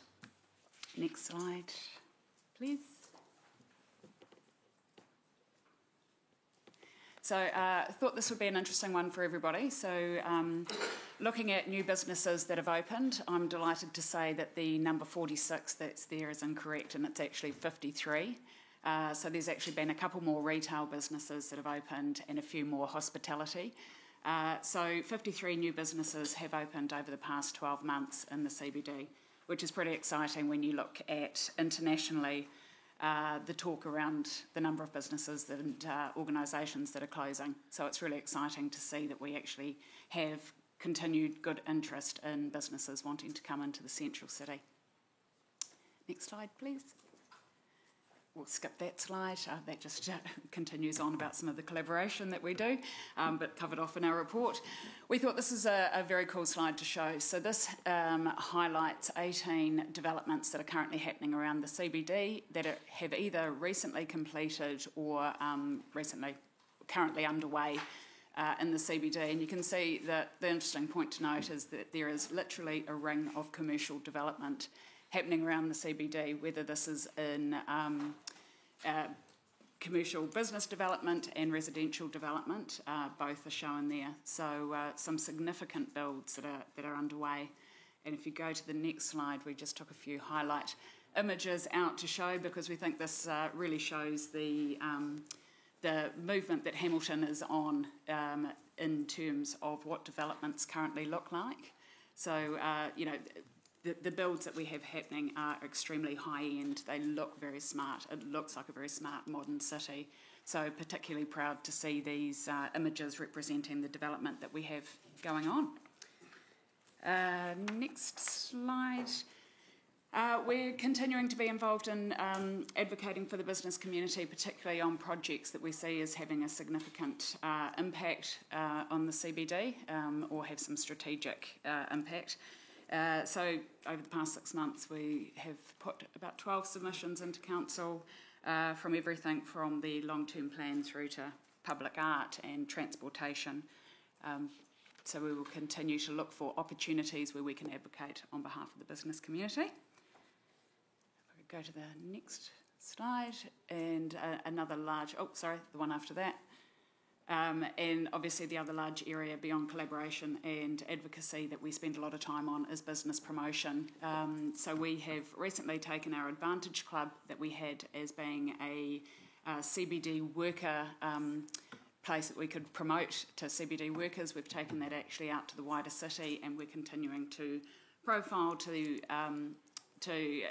Waikato wide and beyond businesses that are setting up here, events that we have happening here, special offers that are going on, and we are getting continual people to sign up to find out what's happening in the CBD. So this is a public promotion we have going out every fortnight. Next slide, please. So that's what it looks like. So every fortnight, we're just basically sending out a newsletter to the public of things that are happening here, and it's being incredibly well received. And as I mentioned, we've got continuously people signing up for it, which is great. Next slide. And here is some of the other promotion that we utilise within our social media. We've just about reached 40,000 people that we have following what we do, and when we have events happening and giveaways from hospitality and retail and beauty, health, wellness, we continue to get good reach around the public. So these are some of our highlight ones here that show, we're getting upwards of 80,000 reach of people looking to get a Dumpling House giveaway. So always a highlight hospitality place. But again, you can see also with events, we're getting in excess of 65,000 people that are seeing what's happening here in the CBD. Next slide, please. So that's just some of that more detailed out. And in the news, we thought it was important to highlight as well that there has been some really positive publicity happening around the CBD. So delighted to see, within the newspapers and magazines and on social media that there is some high-profile positive news that's getting profiled regularly around what's happening in the CBD. And this has also been backed up commercially with the fact that we have retailers and hospitaliers having record days and weeks since, or over this year. We've had quarter 1 and 2 of CBD spend for this year showing higher than what we had for 2019. So pedestrian counts as well, I'll just mention, are on the rise as well. So we seem to have everything trending in the right way for what's happening in the central city. Next slide, please. And over the past 12 months, we've had 98 events that we held in the CBD. Obviously, that was a bit of an interrupted event program even post-lockdown, due to the fact that there were different alert levels happening around the country that impacted having events here. But we still managed to have 98 key events held in the central city, which was very exciting. So going forward, looking to continue to develop the event program of what's happening here in the CBD and how we can attract people in. So if we just flick through the next few slides, we can just see some key images around looking at activities and activations that support the arts, that support culture, sport. Obviously, we've got a big couple of sport years coming up that we're looking forward to, so looking forward to having that represented in the central city. I think the next one, recreation, so continually looking for opportunities for people to be able to come in and have spend some recreation time in the city. And then the last couple, play, so always looking to attract families and younger people in particular. And lastly, I think celebration. So again, we've had some good events and festivals that really get well highlighted here in the central city. So that's just some highlight material to show. Happy to take any questions. Before we go to questions, I'll just guide members back to the recommendations. So there's 3 things we're looking at today. I've lost my page, but we've got the thank you, the 6 monthly report, the annual audited reports, and the CBD activation plan. So that sort of frames what we're signing off today. So we'll go to questions, starting with Councillor Wilson. Yeah, thanks. Ryan, thanks again for the presentation. It's always really good to see the work you're doing. Yesterday in a meeting there was a discussion about cities that have tried to activate space, and one of the approaches they've used is this concept of going out to a corporate with the idea that that corporate adopts a space for a period of time, a year to 2 years. They're given a pretty free hand to put activation and innovation and fun things in the space. They glean some marketing benefits, but really it's a social engagement. Have you had any experience with that? Are you aware of it having worked before? And would it be something that your organisation would be interested in managing on behalf of the council potentially? I'm just trying to get my head around whether we could do something exciting there. No, I haven't actually heard about the adoption of public spaces in that way. I will say in terms of businesses and their offerings now, there's so much more going toward experience-led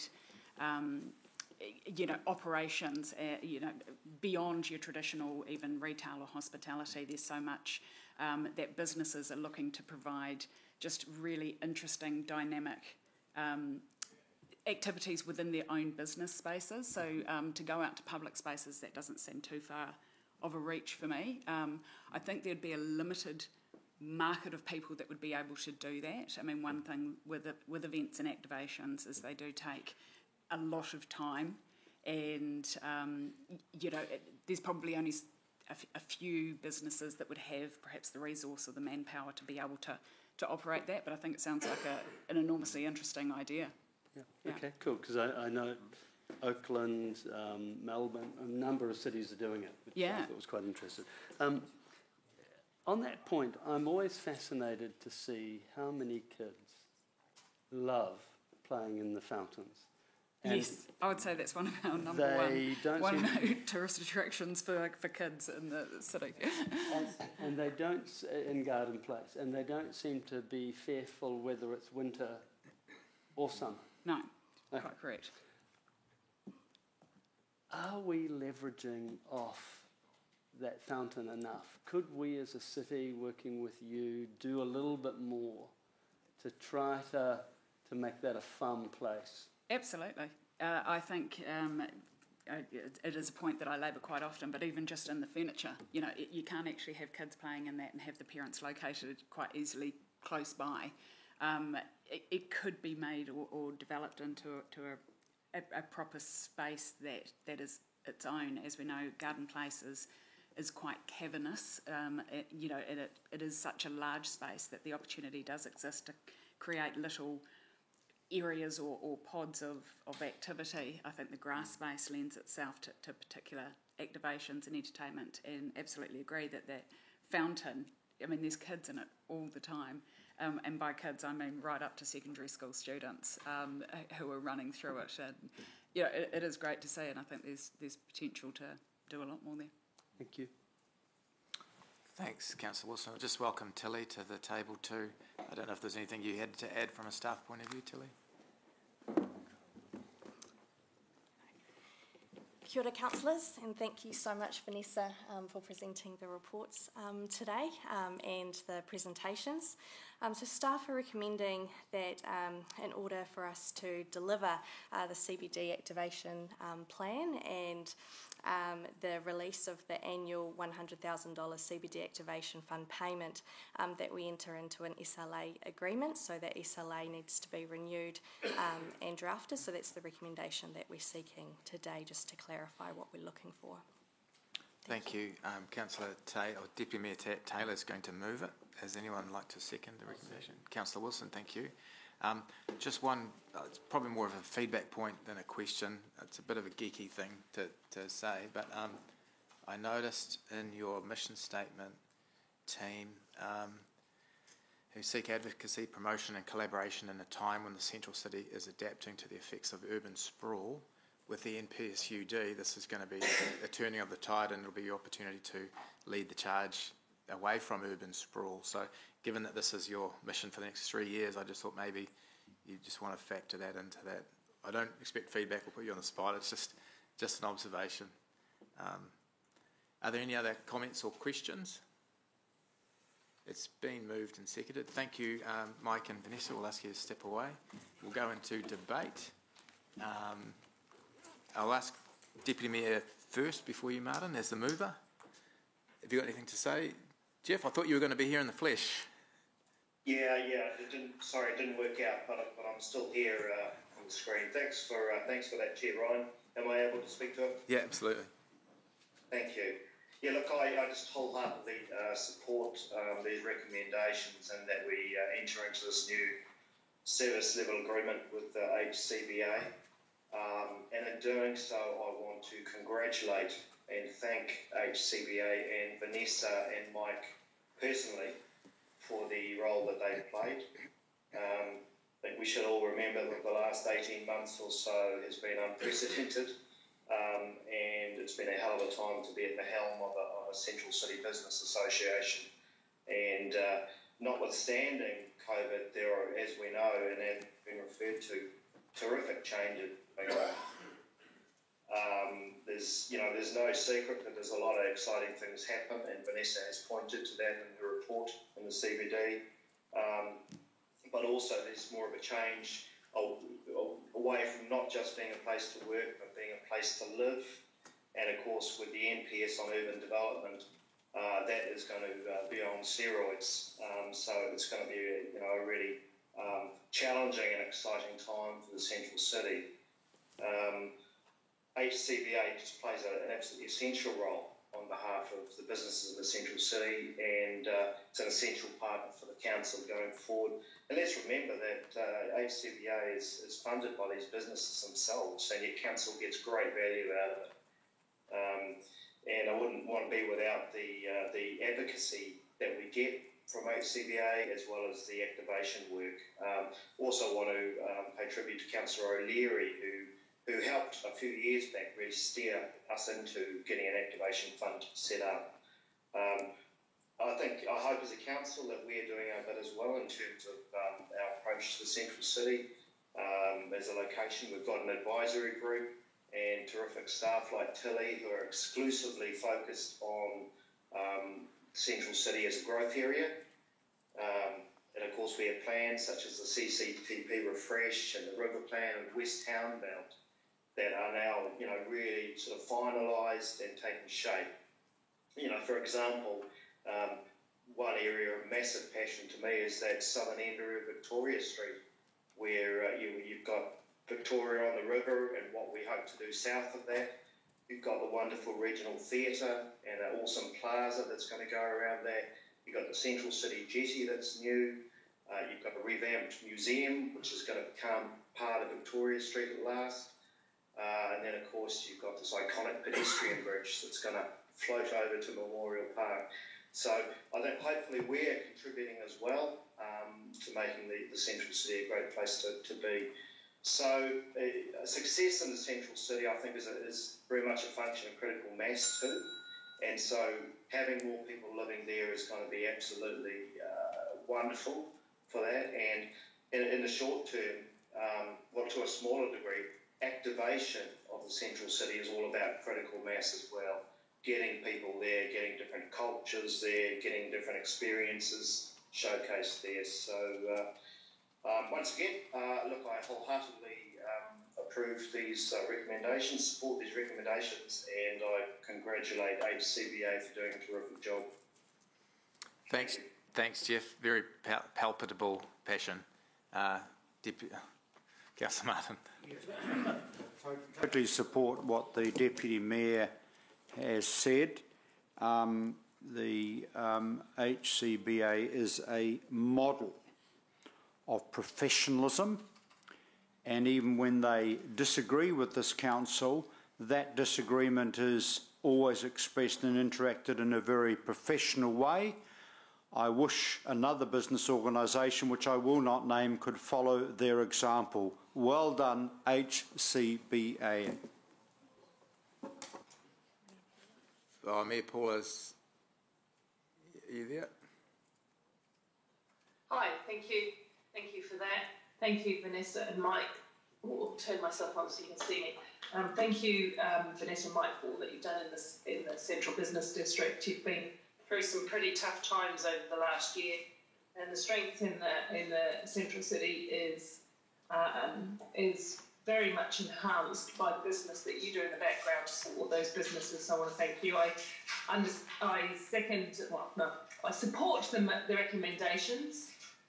Since you've been able to work in terms of CBD activation, and I'm privileged to know some of the cool ideas that sort of maybe in the pipeline, our city's better for it.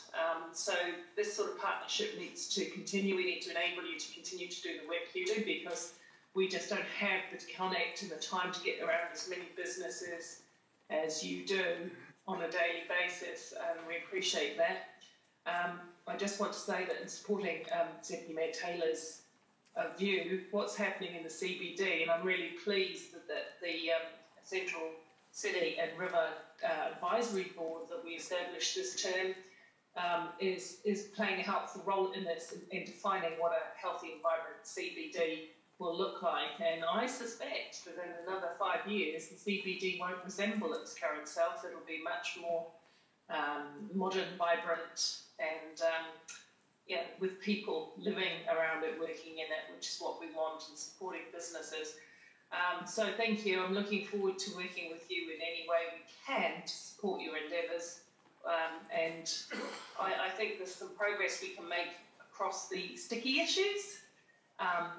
When businesses are unhappy with something that's gone down, which we saw recently with Innovative Streets, for example, but not only that.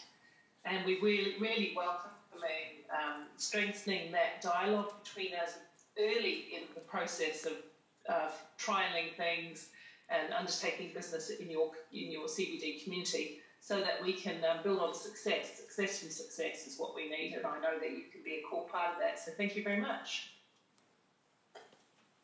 Thanks, Paula. Councillor Wilson. Councillor Ryan.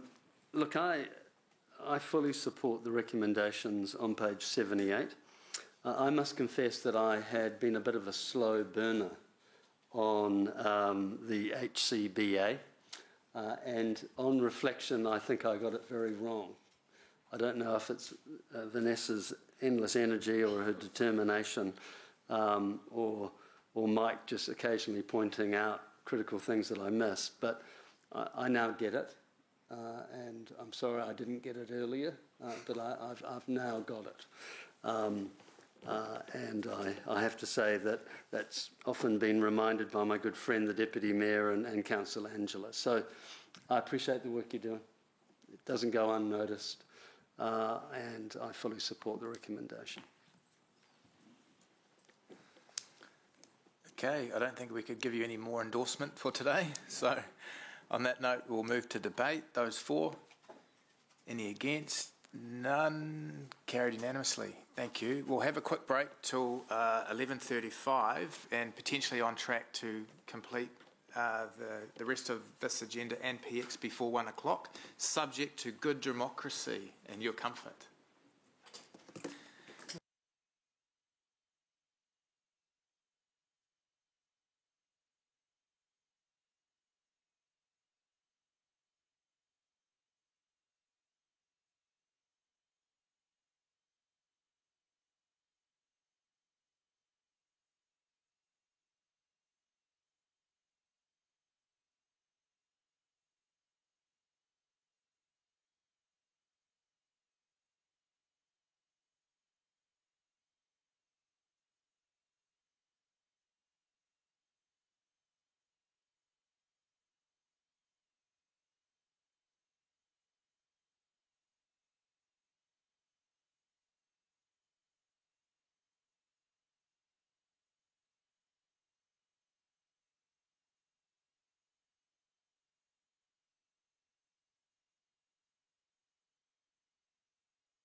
We are on to item 13, International Relations Update. I'm going to welcome both Amy and James, Dr. James, representing the Mayor's Office.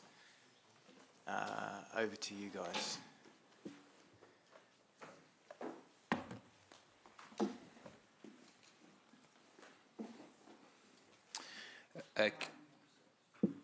Kia ora, councillors.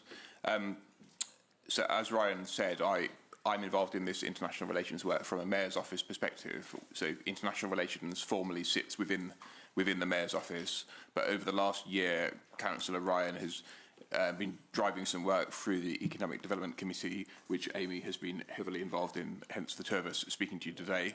I'll leave Amy to talk to you through the report, and then I might just add a couple of observations afterwards. Great, thanks very much, James. Morning, everyone.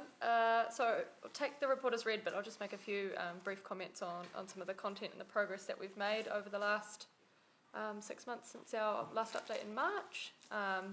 So really the work that we've been doing is just continuing to re-establish the relationships with our sister cities. We have Saitama, Chengdu and Wuxi in China, Saitama in Japan and Sacramento in the States. With the aim of really just rebuilding that strong foundation from which we can engage socially, culturally and at the economic level with each of the cities. Our work program for going forward for the rest of this year includes ongoing engagement through Zoom on a range of different topics. So we've been working on school and sports exchanges, engagement regarding the zoo, work regarding the tech sector and EV knowledge sharing. So really a broad range of topics reflecting the interests of our sister cities and also items that we've connected on relatively early in reinvigorating these relationships. We'll also be attending a virtual sister city conference with Wuxi later in 2021, which provides us an opportunity to meet some of their other sister cities, kind of growing those connections, which is quite exciting. Some of the highlights for the second half of the year coming up is that we're going to commemorate our 35th anniversary of our sister city relationship with Saitama, which took place back in 2020. Obviously that was a very tricky time to do anything then. And we're also planning a similar commemoration with Wuxi, with which we celebrated our 35th anniversary in July this year. Also going forward, potential new opportunity, James and I recently had a conversation with the Gold Coast, which shares our sister city Chengdu, so there's quite a lot of synergy there. So this provides a potential opportunity for us to work together on that relationship and also for the relationship to develop in its own right, so it's an exciting emerging opportunity. Councillor Ryan and I attended the 40th Annual Sister City Conference in Wellington in April. It was a really, really interesting conference and great to meet our counterparts around the country, other councils working on international relations. Really reinforced in my mind that we're on a very similar path to what a lot of councils have been on, where they've been reinvigorating those relationships, and that it's really important to re-establish those relationships across the four well-beings, and both at the personnel level and also at the elected official level, which we've been doing quite well, I think. The other thing that came out of the conference was that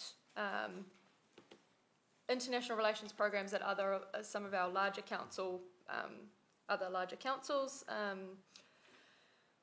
sister cities often make up just a small part of the work that they do. So their wider international relations teams often work on international economic development, which may focus on tertiary education, tourism, other things that at the moment are a little bit tricky, but emerging as we recover from COVID, diplomatic and ambassadorial visits and other global partnerships and engagement that expand beyond traditional sister city relationships. This suggests that there's significant scope in international relations, as shown by the work of the other councils, particularly through those strategic partnerships outside of traditional sister city models, and that we've got a robust network of councils that we can use to knowledge share and work with on their progress to date.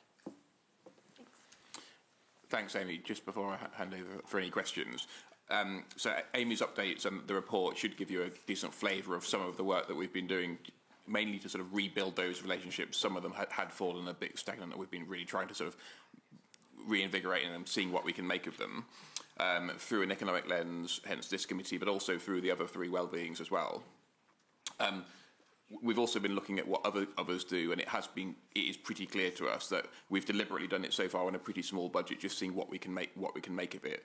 There will probably come a point, which I imagine will probably be to the annual plan timetable, where we'll need to sort of have a think about sort of resourcing of international relations going forward, depending on where we want to take it, and we can have that conversation in due course. We're not quite there yet. We're still kind of doing some thinking on that, but just to sort of flag that that's probably a conversation coming down the line. Thanks. Amy, I just wonder if you could just speak a little bit further around the opportunity potentially with Gold Coast and their relationship and how that forms that tripartite type relationship that we saw with LA, Auckland and Guangzhou. Yes.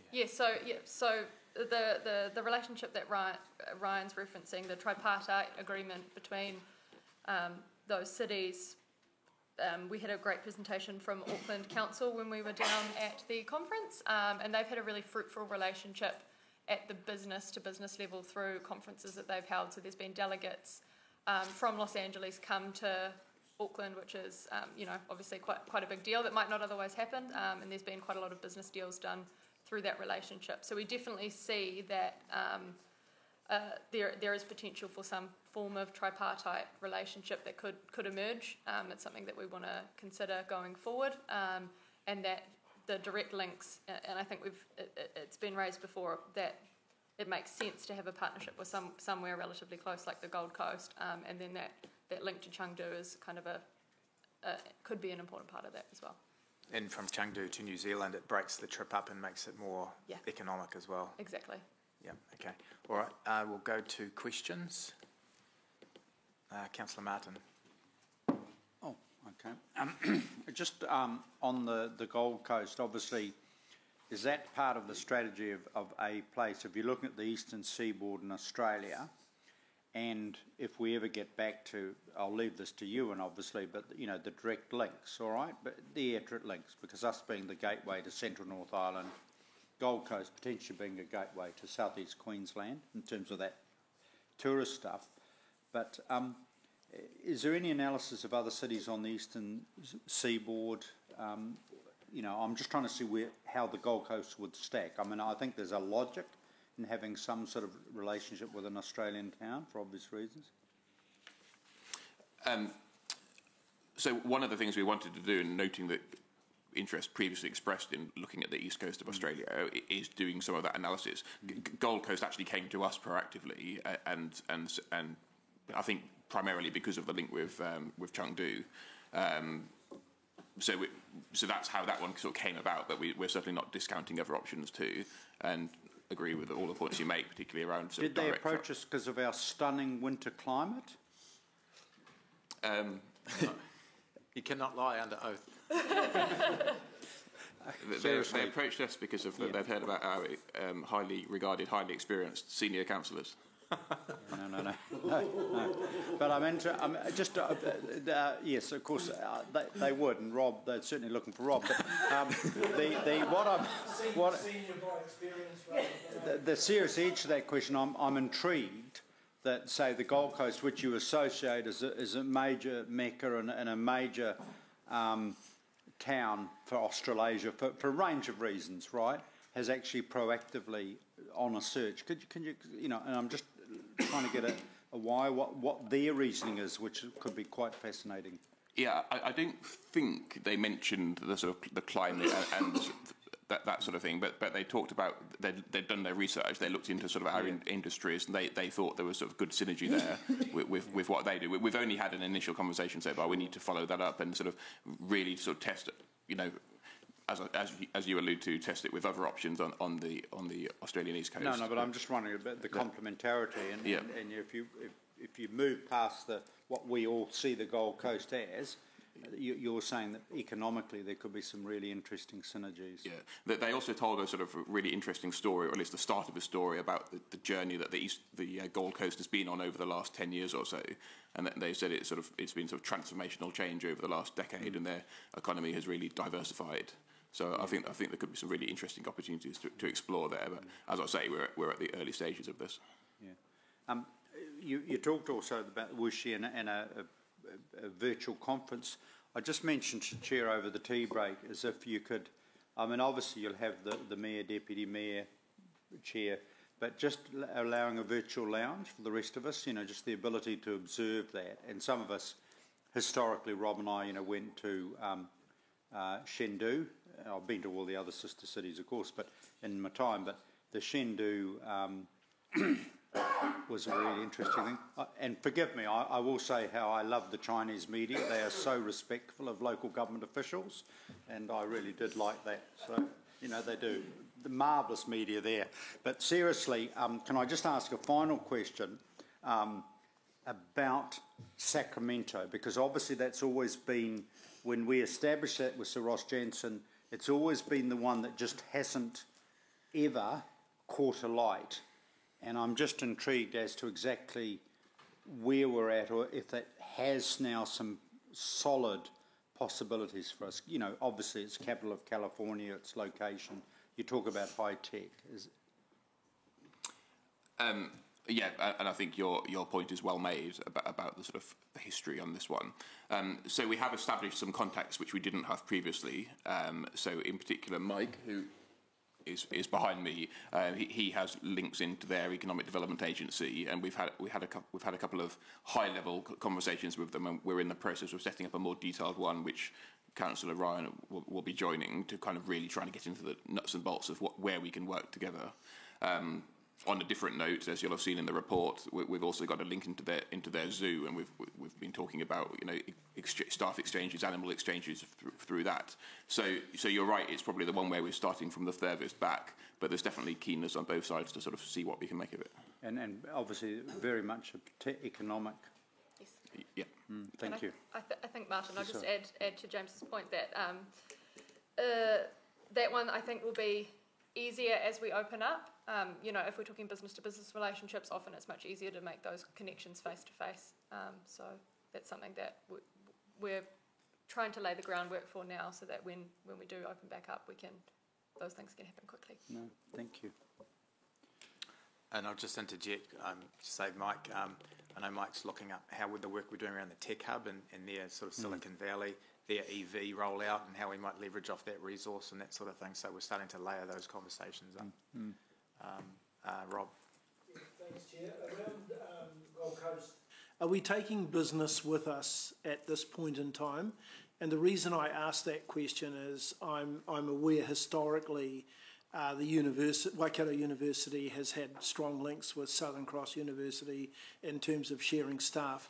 And I do remember 15 years ago, roughly, the dialogue going on between the airports, the Gold Coast Airport, which is at Coolangatta, with Hamilton. And at that stage, of course, we had international flights, although not on the scale that Gold Coast does.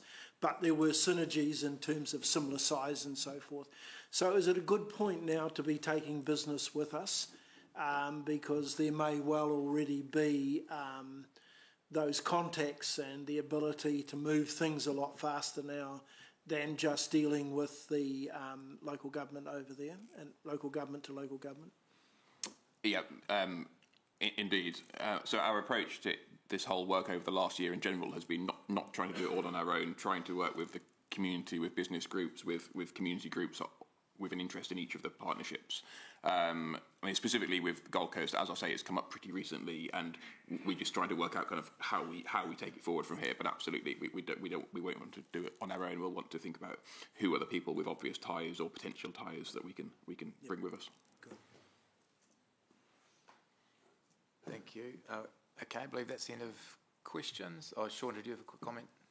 Yeah, look, if I may, and Councillor Pascoe sort of knocked it on the head. There is quite a close relationship between Hamilton Airport and the Gold Coast Airport, or Coolangatta, and they still have very close ties and communication with each other, because they have seen themselves as being an ideal city pairing for Trans-Tasman services. So anything that happens there, they will be able to help a lot, because they've had quite a few visits with them.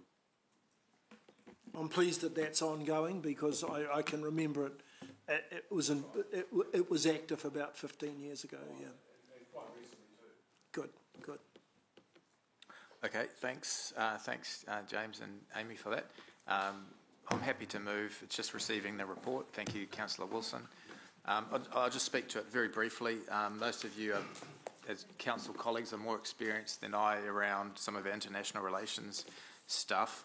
The view I've gone into this is really quite wide and economic, and I don't mean the pun on the word, but with low budget, look at a strategic, sustainable framework and just layer it up. Look at what the well-beings are and not try and make all things to all people in terms of these relationships.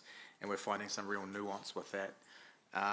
This isn't a case of throwing something at the wall and seeing what sticks, but rather actually teasing out in a robust way something that we can have meaningful relationships with it, whether it's with, as Councillor Martin's referred to, you know, the children of Melville and Saitama and those cultural relationships, or whether there's potential for more economic, and even now with the environmental options that we're seeing, where we can leverage off each other's research without actually having to put cost burden onto our organisation.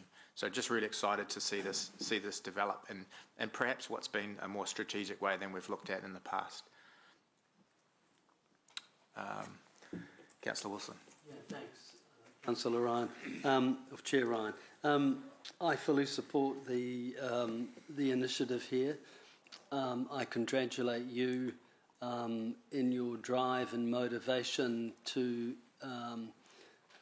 flesh out those niche, nuanced opportunities, because I think sister cities have value. They never produce fruit immediately. They're a long, slow burn, but they can be meaningful.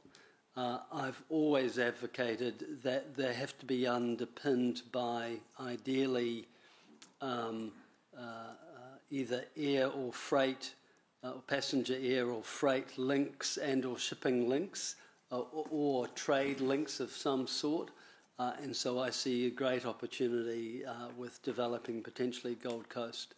But again, I just thank you for your drive and interest in making this happen.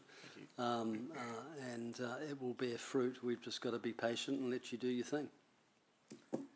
Thank you, Councillor Wilson. Councillor Gallagher. Yeah, I just want to shout out to James, Amy, yourself, and other, and Blair, because I agree with you, and I think that this is a report that shows quite a logical, strategic approach to sister cities, and it's multi levels. And forgive my humour, which I can't help in terms of aspects of sister city relationships.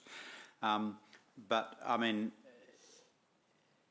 and for example, our relation with China is not necessarily, as we know, straightforward, but I think it's really important that we continue to promote and keep doors open and keep links.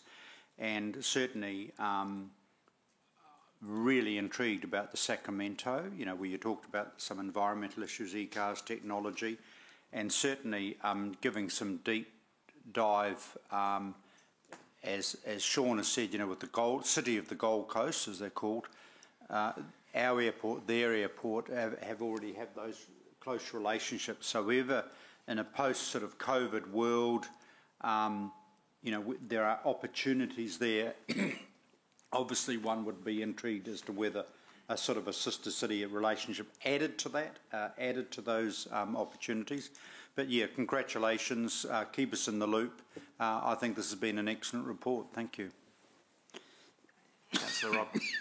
Thanks, Chair. And look, very briefly, my congratulations to you and to the small team that we've got around working on this currently. I know that relationships like this can be very slow in terms of getting progress, and often we become a little bit impatient because we want to get there faster than we could. But I think that slow-built relationships tend to be long-standing ones too. I think, as you say, the best outcomes can be achieved in partnership, and I think it's absolutely important that, whether those partnerships are education, business, sporting or cultural, they're best built taking those groups with us rather than us trying to do it all on our own. And in that way we can get best bang for buck for the ratepayer, and we can get those meaningful long-term relationships which will continually be picked up not only by us but by the other groups who we take along with us. So good work, and let's keep it up, and let's perhaps have a report like this on a 9 to 12 month basis just to see how things are going. Yeah, thanks, Rob. Just in closing, and to pick up your last point, this is now going to be a 6-monthly report, so it'll have high level of visibility, and just acknowledge that it's not purely economic development. We work in with the Mayor's office as the lead, but there's obviously some synergies there, so this will have more visibility. And just in talking, some feedback to James and Amy, the stakeholders you mentioned around sporting, cultural, tertiary, we've got some good stuff there. Maybe we just need to reflect that going forward too. There's a lot of work there. But yeah, thank you, Amy and James, for working with this and triaging, and Mike and Paula for your grace. And the other thing was just, I forgot to mention, Te Pora was an initial stakeholder sort of reset, and there's a real opportunity for cultural tourism as we start to flesh out some of these relationships as well, and the work we're doing as an organisation. So really exciting. Thanks for your support. We'll go to the debate. Those for? Any against? Carried unanimously. Thank you. Thanks, Amy. Okay, General Manager Report, item 14. Mike.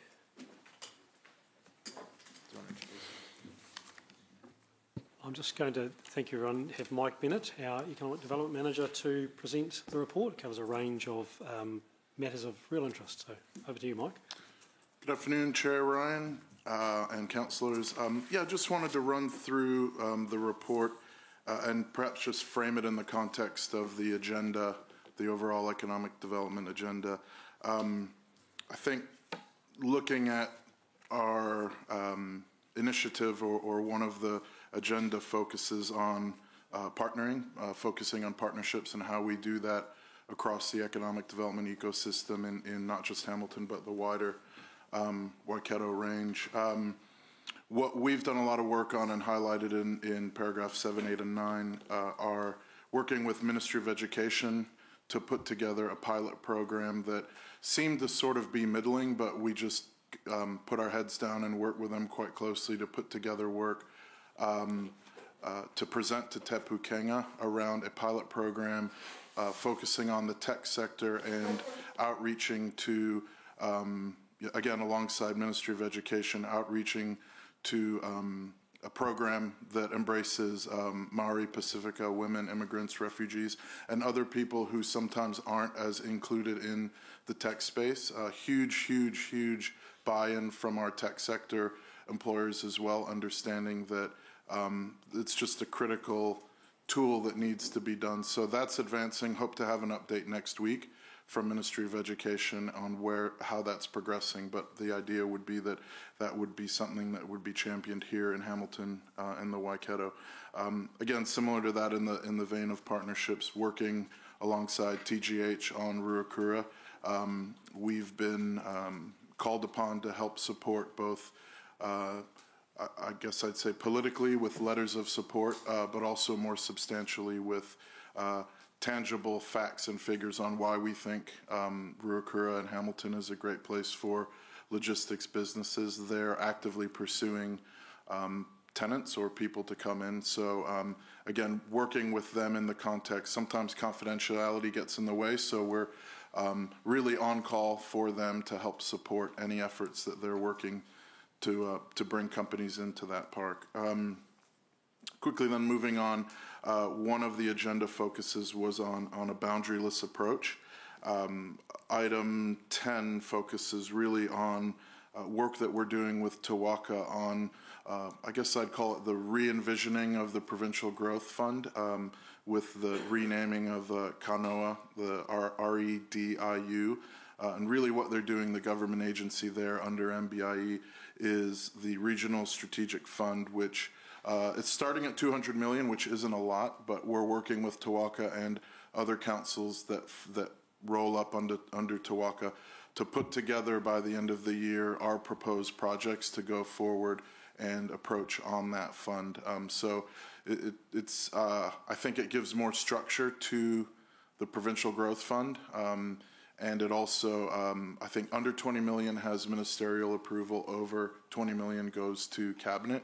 So there is space there as a region to put forth our best ideas that benefit everybody. So really focusing on that boundaryless view. And Mike, just to clarify, that $200 million is across New Zealand. Correct. Yeah. So it's not much to begin with. I think the messaging we've had is that, if all goes well, expect that to increase. But really, again, it's about coming together as a region, prioritizing regional benefits, and working together to submit one voice to make it as seamless and easy as possible. And again, Tawaka is leading that effort. And then in terms of being proactive and purposeful, I think with field days returning back to, I think their second largest ever attendance, we took the opportunity to focus on agri-tech industry, which is critical here in Hamilton, and working with Chair Ryan, we're able to place a bit of a feature in a report that was debuted at Field Days and then subsequently followed up online by a group called the TIN Group. And really they do a 6 or 9 month look at the sector across all of New Zealand. So it was a good opportunity, again, to partner with Waikato Innovation Park as well, and just begin to start the dialogue of inserting Hamilton and Waikato Innovation Park as really a game changer and a unique opportunity for businesses in that agri-tech sector. And again, just trying to be proactive in that space. And then finally, I think our view of wanting to be a platform for growth, I think probably the trickiest item that we've been working on is really to not just redo our website from an economic development standpoint, but really look at who it serves and what it serves. So it's become a much bigger project than we initially anticipated, and we're making sure to piggyback on wider efforts council-wide. But we're hoping to have something, at least initially, in the next 2 months so that we have a place to point people to for basic core information, and then moving towards the end of the year and early next year, debuting what we view in growth funding and analytics as really the end-all be-all place where people can go, not just businesses, but companies who are thinking of moving here, a CE in another part of the country who's heard a great thing and wants to start doing research on what opportunities are here. But then more importantly, from an analytics standpoint, many of the things that Greg Karstens and Nathan and his team produce in terms of analytics, giving it a true platform so that it can be used not just by elected members and senior leadership, but the whole public to really see the really impressive things in analytics that we have and that tie into the economic development space. And then just to close, the tech sector working group, I think Chair Ryan, Mayor Paula have been involved. It's really a collective of about 20 of the top tech CEs and other leaders in Hamilton and the area. It's really gained a lot of positive momentum. One of the things that came out of that was the pilot program with Ministry of Education, but we're an enabler in that space. We sort of pulled it together, and we're staying on as shepherd, so to speak, but really the momentum is within that group and those CEs who really feel passionately about how we position Hamilton for the tech sector in New Zealand, and both retaining companies that are here, growing companies in that space, and obviously attracting new companies here. So there's really, really positive momentum in that space. And then to close, and I might defer to Blair on the details on this, but we're also engaged with New Zealand Food Innovation and that group that at Innovation Park doing a relook at, with all the parties involved there, Callaghan Innovation, to do a strategic review of our positioning in that space, and I think just good business practice to review and see how we're involved, what gains we've achieved, and how we need to position that moving forward. With that, I'll take any questions. Thanks, Mike. And just in terms of the staff recommendation, did you want to touch on Brooklyn Road? I'm happy to take the Brooklyn Road as information as read and just take any questions on that. So Okay, I've got Ollie up first. Thanks, Chair Ryan. Mike, question for you with regards to the agenda and how the Paumanawa order is going to get woven into that. Can you expand on that, please? Yeah, I think working with Muna and understanding now that that's formed, how we build that into everything we do. It could be as simple as we develop our economic development website, making sure that there's an option that it's in Te Reo. But then more substantially, I think working with the Maori economic development element within Te Waka and understanding how, as we approach and everything we do, that we're helping or having them help us in understanding how we can be proactive in that space so that we're making sure to avail those opportunities and do outreach to those businesses in that space. So I think... Thanks, Mike. Can we have the next report back to committee, just have a couple of paragraphs to expand on the work that's been done from now to when you report back next, please? Absolutely. Cool, thank you. Councillor Martin. Yeah, sorry, the Crawlands, Brooklyn Road, I see what you're doing. Blair, I think, before that goes out to the expressions of interest goes out to market, what visuality do we see of that expression of interest? I might just get Nicholas Wells, our strategic property manager, to speak to it. And the reason for the question is clearly this is incredibly strategic. We want to do everything we can to complement the Claudelands precinct. Yes, thank you, Councillor. So that proposal's been through the Urban Design Panel, right. Who have provided commentary which has been incorporated in the design brief. Right. The documents will be circulated through the MEF Working Party, and that really was going to be our last touch point with councillors. But having said that, if it is your wish, I'm happy to circulate the documents before they are put out into the public arena. That would be good. It's not to unduly interfere in operational, but just to make sure that we have a final. There's a final. Yeah. If anyone has a concern around those objectives not being. Met. Yeah, and of course the proposals themselves will be brought back to council for a final decision. Yeah. No, thank you. No, that's fine. Thanks. Looks like there's no further questions. If I may just make one additional comment. What you will see from today's GM report is a bit of a deliberate move, and Mike, I guess, covered it broadly, to going on the front foot with our economic development strategy. So we've had an economic development agenda for some time. We've probably been largely reactive. So what Mike and I have been working on is actually how do we get into a proactive position where we're actually doing things deliberately and really starting to drive and initiate the agenda. So I guess you will see in coming reports as we move more into that space. And in addition, Mike is recruiting for another member in the team to provide that additional support because we haven't had the capacity within the team to actually do things proactively. So it is a very deliberate change in focus, and you'll start to see that come through as we really start to position Hamilton in that wider economic context and actually start to really leverage our relationship with Te Waka, but equally the many aspects of economic development that are occurring and bringing it together through and under Mike's guidance. Thanks. I'm happy to move. Seconded by Councillor Wilson. I'll just speak to it very quickly. Look, really exciting to see this work come to bear. As I mentioned earlier with the Chair's report, starting to layer up some stuff, and as the committee starts to get a bit of resource, it was largely coming from standstill 18 months ago, so starting to get a bit of momentum now and layer up some strategic stuff which will start to come through, and Mike's getting a bit of a team around him and a bit of transition with Jen to Blair, but we're starting to get some stuff happening, so it's really exciting, and obviously you guys will be kept abroad of those developments. So we're in debate. Ollie, is that an old hand?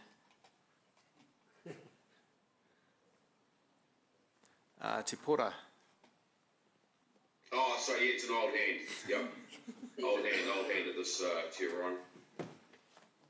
And thanks, Sheila. It was just really quick question around the property disposals, because it's not noted in there if they're subject to RFR. Sorry, we're in debate now, but we'll take your point. Nick can comment at the end. Is there any more debate?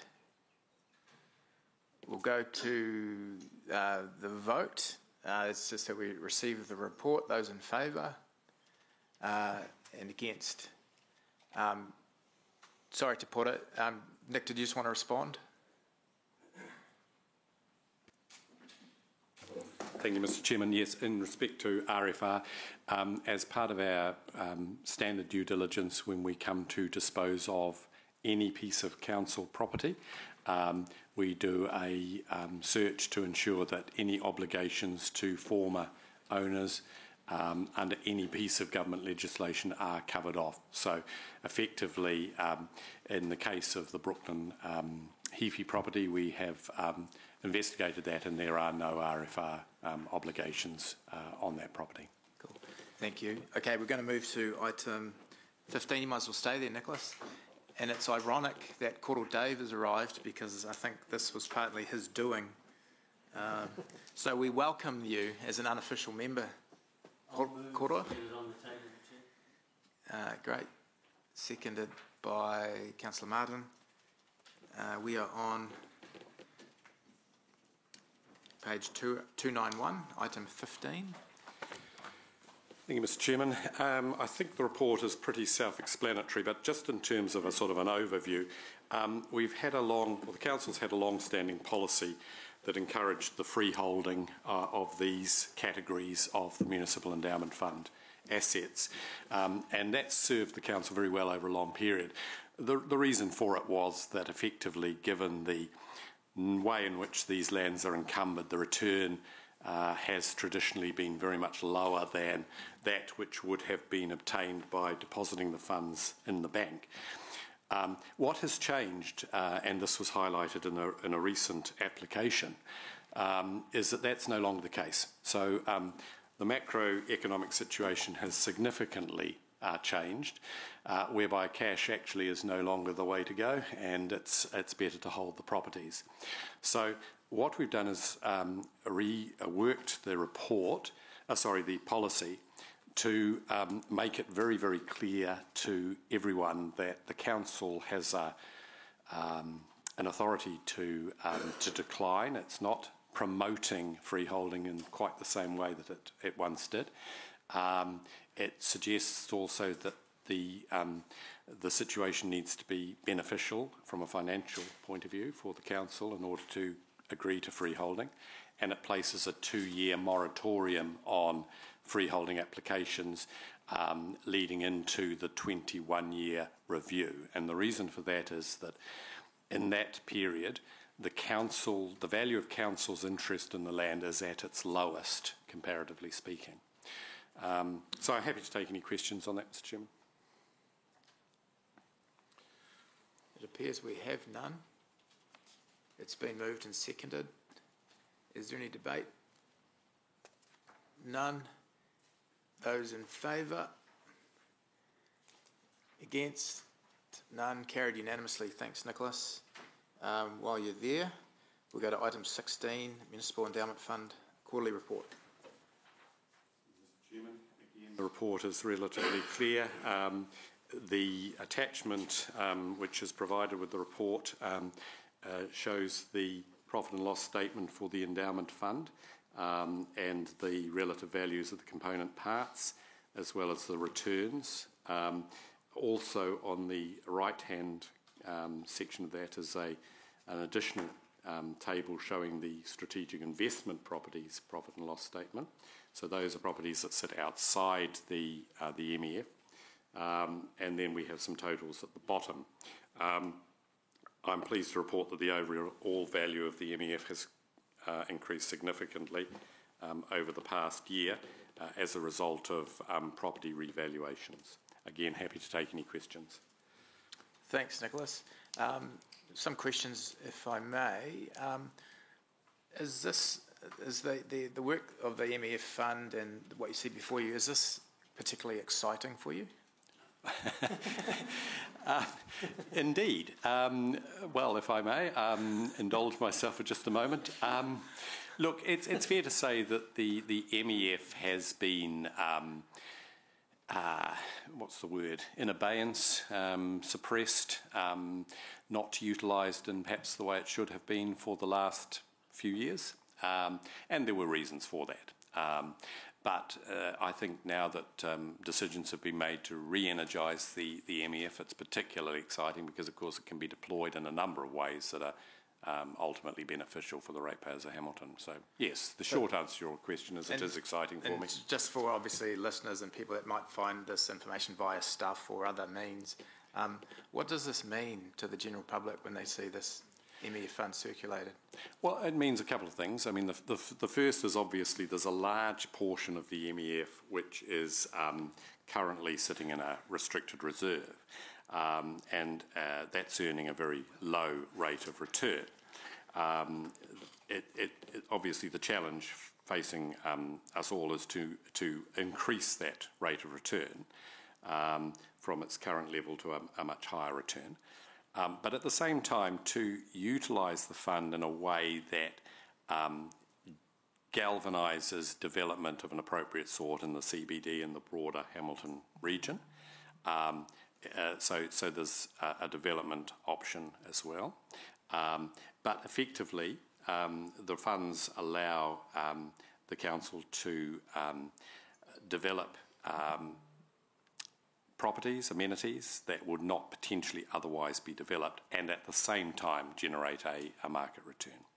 And I understand you and or Sean will be working on a sort of a first principles, so a developer will be able to approach us now with an understanding of what they will require in order to enable some amazing development or opportunity.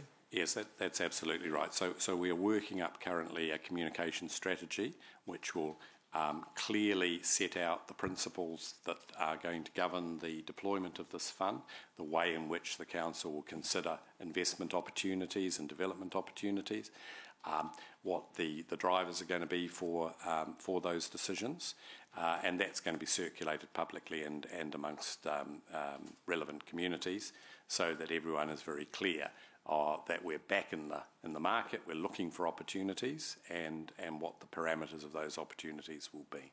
And I guess just finally, do you think that this action management plan is quite robust and perhaps really significant to build on the legacy of our forefather councillors? It's a very leading question. The short answer is yes. The slightly longer answer is the council has for a long time debated two options here. One is a CCO type model, and many of you will remember the old Hamilton Properties company that operated up to about the year 2000 and was responsible for things such as the new BNZ building, or now the old BNZ building, Tiny Hotel and council's involvement in some of those projects. The other, of course, is to manage it internally. And the difference fundamentally between those two models is really around the level of direct political involvement in operational decision making. So I think my short answer to your question is yes, the policies, the management plan, the action plan have sufficient checks and safeguards built in to ensure that this isn't just a political football, but that sensible decisions can be made around this table and at council to deploy that asset appropriately. Thank you. So I heard you essentially say it was both transparent, exciting and aspirational. I did in fact say that, yes. Councillor Dave. Congratulations to you, Chair, for highlighting the element of thrill-seeking in Council's property portfolio. It's not a notion that I'd expected to come across, but I can see your point. I can see how excited you are. Anyway, my question relates, Nicholas, to paragraphs 7 and 8 in the executive summary. I'm just looking at the overall value and showing an increase of 20+%. But less than half of that is based on property value uplift, I presume. And thinking about the market in Hamilton, where there's a greater than 30% in the last 12 months value uplift in market value, I'm presuming the reason we're on 20% is because less than half is actually in property, and we've got the rest just in cash. Or that's it in a nutshell. But look, I think that when we go into the PX section, there's a granular analysis of that, including the uplift in specific property values, which I think will make the situation very clear. Yeah. But the answer to your question is yes, that's correct. So does that sort of say to us, let's get out of cash reserves at the moment and into property? Yes, it says exactly that. Yeah. I think it says you don't get anything for cash in the bank. You can put that into another investment vehicle while you consider what options you might ultimately By that you mean a sort of managed fund yes, type of thing? Yes, and that work is happening currently. We are looking at, and that's more of a treasury function that Tracy may be able to speak to, but effectively we're saying, look, we're getting 3/5 of very little for cash, and we can do better. Yeah. So we need to do better, but we also need to maintain liquidity, security, and return, and just be careful that we're not putting all our eggs in one basket. It's safe at the moment. When we deploy that into another investment model vehicle, we need to be careful that those funds are secure, and then ultimately we'll deploy them into a appropriate development of some sort. Could, in terms of security, could some of that security be, say, owning assets that the rest of council uses? So there's the security, you provide your own security from a different arm of the organisation, that sort of thing? Yeah, I mean, theoretically, I think the answer is yes. It always depends on the analysis of the numbers, but of each individual case. And that, yeah. Correct. Tracy, do you want to add anything to that? Covered it? Okay. Thank you. Thanks. Thank you. Question, Nick, on the financial figures on what is it, page 306. And I'm just looking here at the strategic investment properties, not the MEF, where we've got $79 million worth of asset value, and we've got a surplus of about $201,000. Is there an opportunity for us to relook, and while this isn't the MEF, but is there an opportunity to relook at the very, very poor return on, I know there will be some properties there that have got no income because they're strategic property, but $78 million worth and $201,000 of surplus seems very, very low. So to be clear, the strategic investment properties have a total value of $22.5 million.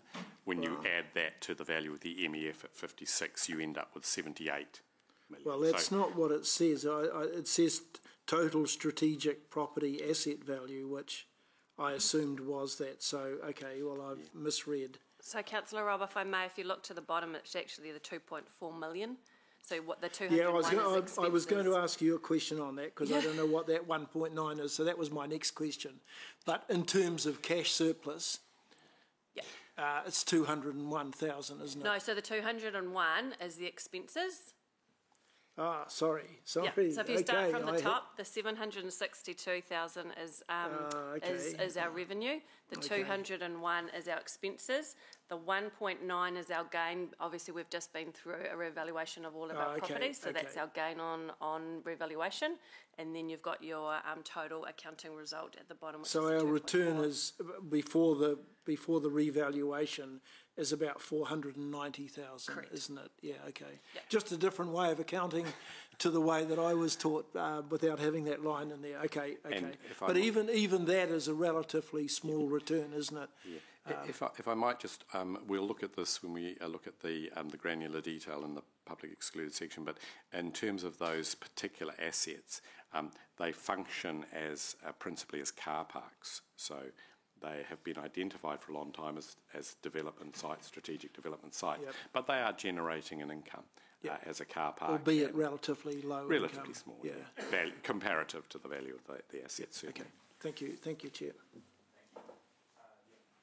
Thanks, Chair. Nicholas, always good to see you. A quick question. Can you confirm that Council has engaged a professional entity to help us build the parameters of the investment fund, and could you confirm whether we've introduced any particular caps per investment? Yes to both those questions. So yes, we have, the Council has sought a robust external advice which has been provided, and that advice has led to the development of the policy management plan and action plan for the MEF. And within those plans are specific caps on the nature of investment types and on specific individual investments over certain years. So it provides, if you like, a sort of a roadmap for the deployment of the fund. And final question, at the heart of it, is it fair to say that it's about ensuring a commercial return while adding social good and development opportunity for the city? Yes, that's right. And there is also the overarching... sorry about that. Business is open. They're calling already. The overarching obligation in terms of endowment property is that the value of the endowment must be preserved in perpetuity, and that the income from that endowment should be deployed in an appropriate way, or a way consistent with the nature of the endowment. So there's some Local Government Act legislation, and then there's the specifics of our action plans. Thank you. Okay, thank you. Moved by Councillor Wilson, seconded by Councillor Robb. We will go into debate. Thank you, Nicholas. Ewan, did you want to lead off with anything? Oh, yeah. I think in my 20 years of local government, this is, for me, one of the most exciting starting points. And it's... What's that? Two of you are excited. Because this is such an exciting opportunity for council to partner with private enterprise to ensure meaningful long-term investment that will act as an enabler that will serve the ratepayers for years to come, and will provide a return to the ratepayers in the way that the endowment fund was always meant to be. And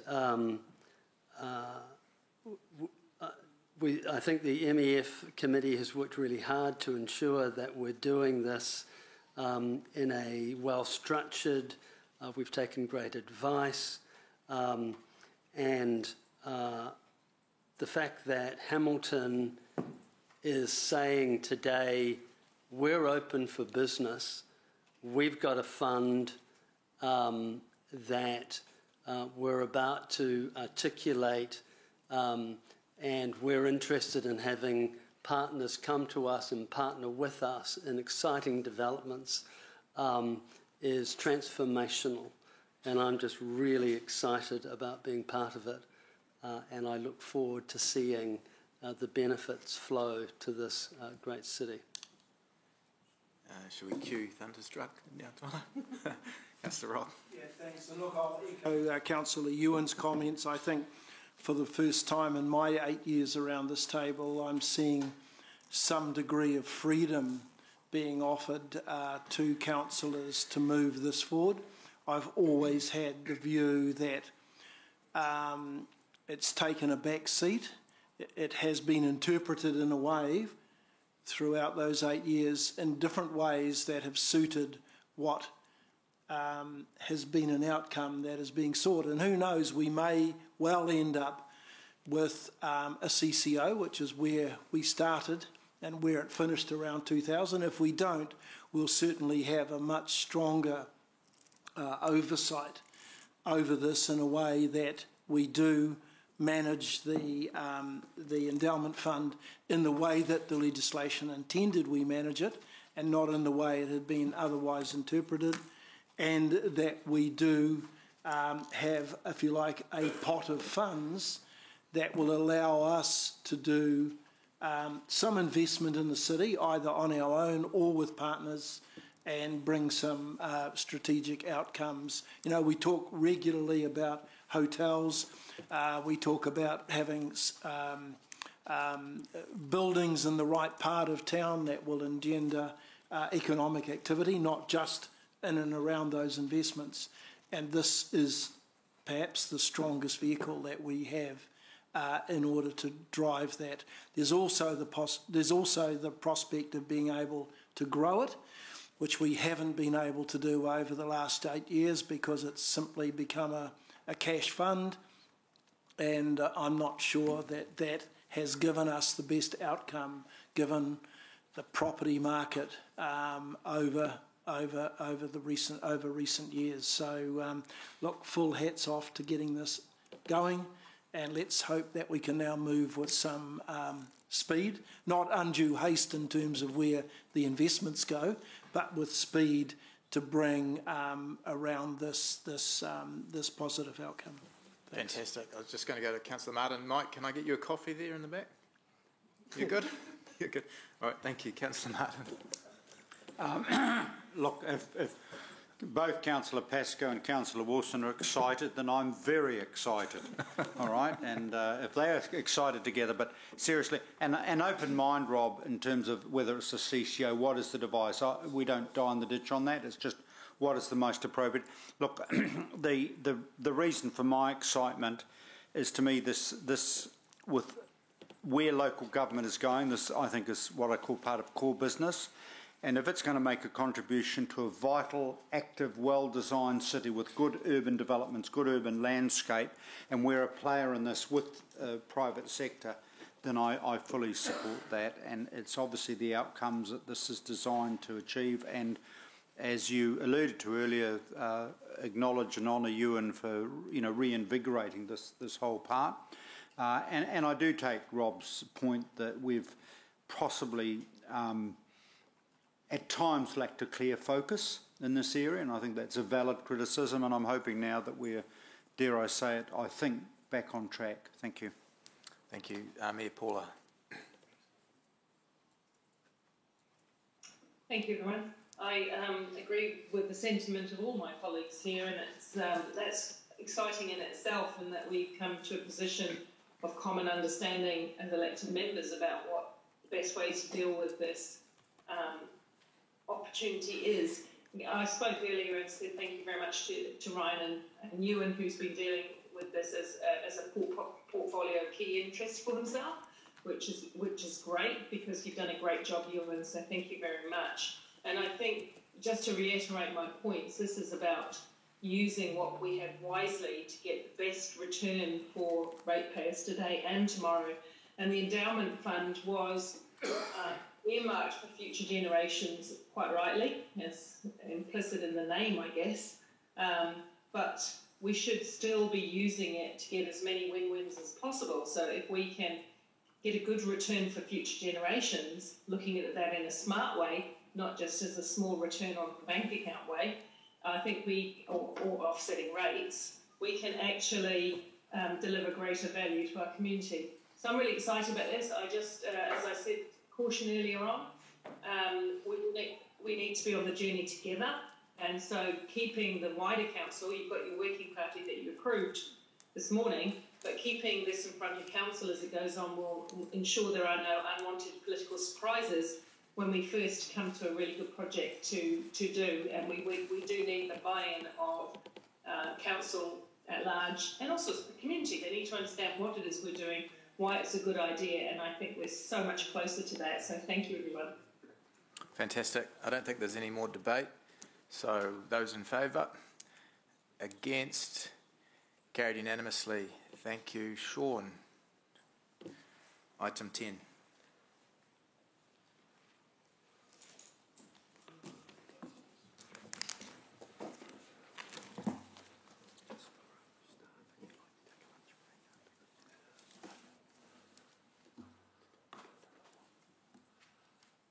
Thanks, Sean. Thank you, Chair. It's always quite difficult to step up to the table here and follow Mr. Wells after one of his highly exuberant and energetic presentations. So we'll do our best to keep up the standard. Look, the H3 report that we have for you for today's meeting is our year-end report, the financial year-end. We are pleased to report that we've had a positive result for the year on all of our non-financial metrics and also on our against our budgets. You may recall that when, probably around a year and a half ago, when we were facing the prospect of COVID, I talked to you about what we were doing to take measures to cope with the view at the time of what the impact of COVID would be and the adjustments and so forth to our budget. And I said to you that for this financial year that we were moving into, that we're just reporting a year end on now, that if we were able to get a positive variance at operating contribution level of $500,000 against the new COVID budget, we would be back on track to where our original budget was. And we've been able to actually achieve a positive variance of $740,000. So we managed to beat our $500,000 target over and above what we actually had budgeted. And I want to do a big shout out and a thanks to the team at H3 for the work that they've done to help achieve that. However, what it has signalled to us is that a lot of our assumptions, like so many assumptions made right around the world about the impact of COVID in one way or another, really haven't come to fruition in many respects. In some areas they have, but in the case of Hamilton and major events and the type of activity we have, it hasn't had that negative impact that we had to the extent that we thought would be the case. Having said that, it has elsewhere. And I think you'll recall that I talked a lot about our attitude would be that we are in business and we are going to continue to be aggressive in our business during the COVID uncertain times. And we did that and we worked hard with our customers. I'll be blunt, some of our competitors shut down shop and said, we'll get back to you in 6 months' time when it's all over. And I'm convinced that the approach that we took has actually borne fruit for us for the year by being much more positive about the future, but also much more attentive to customers rather than just saying, hey, we'll talk to you again in 6 months' time.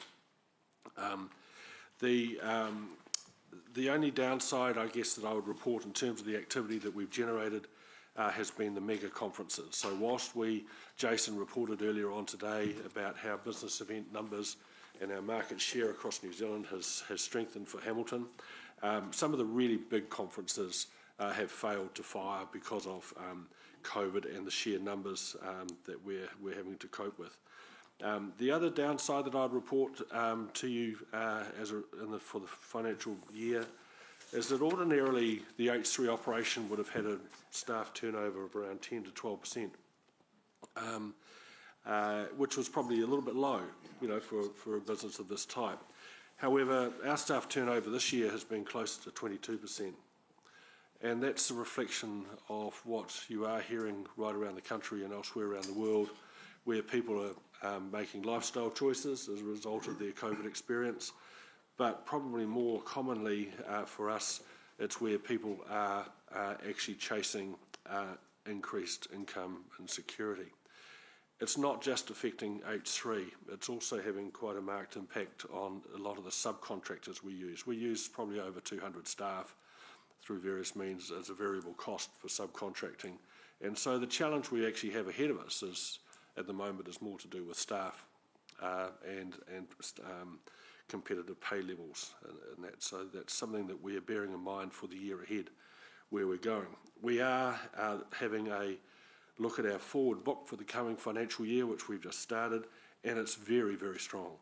It's quite uncertain when it comes to sporting events, especially the international rugby events.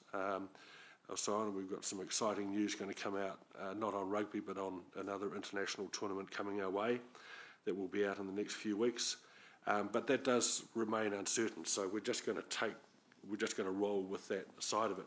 But our business and conferencing activity is really strong, and so we're really quite excited about that. And I have a couple of things to share with you when we move into PX on that front.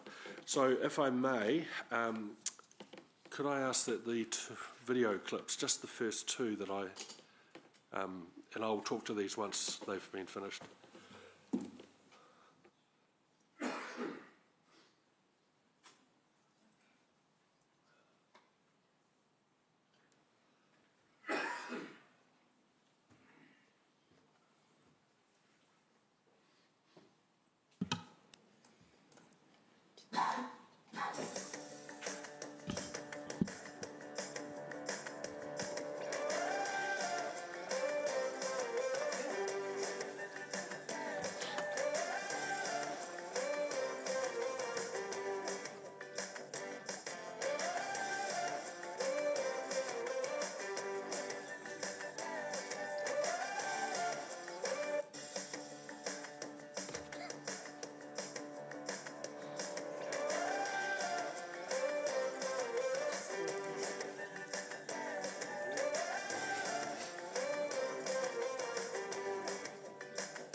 This whole venue, 10,000 square metres, all utilised for a expo. One problem, where are we going to put the stage?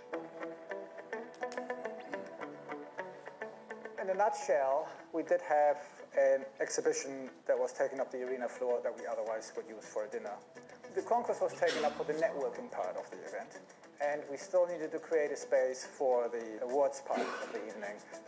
I had this idea, relying on the ability of my team, that we could create a floating stage.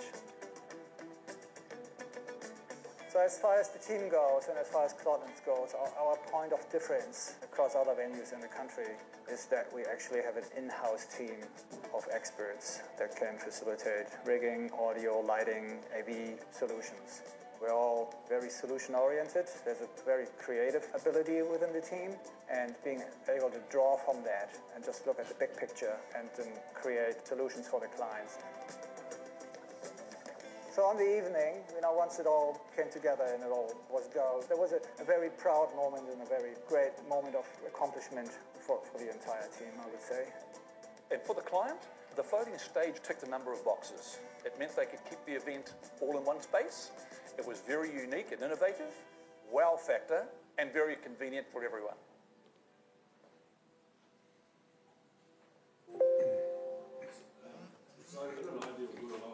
Volumes have been really loud.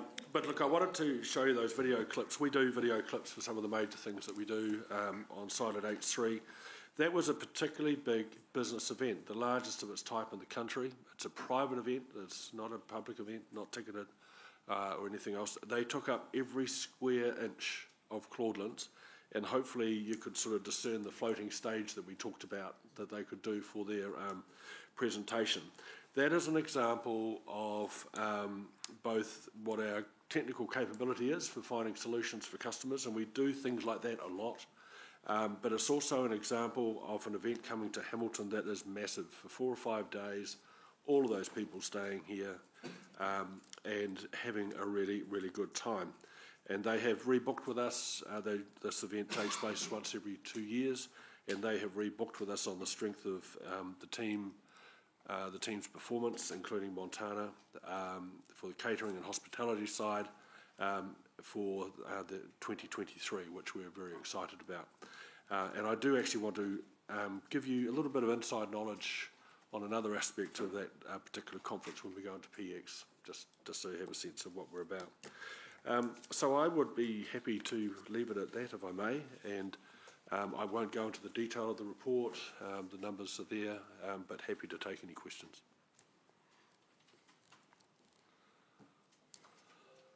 Councillor Wilson?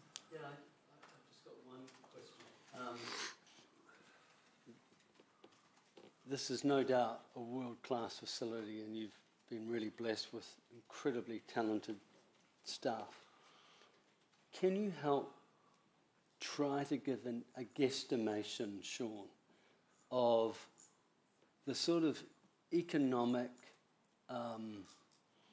benefit that having a facility like this generates for the city? I mean, I know some people would focus on the fact that, you know, if you were looking purely from the financials, and I think, you know, $15 million loss, I think that would be really unfair because so can you help me understand what this facility injects into the city, and not only financially but sort of well-being wise? Yeah, and I think, look, it's a very good question, and it comes up every year around this table, usually from Councillor Pascoe, and that we don't do good measuring of the economic and social impact.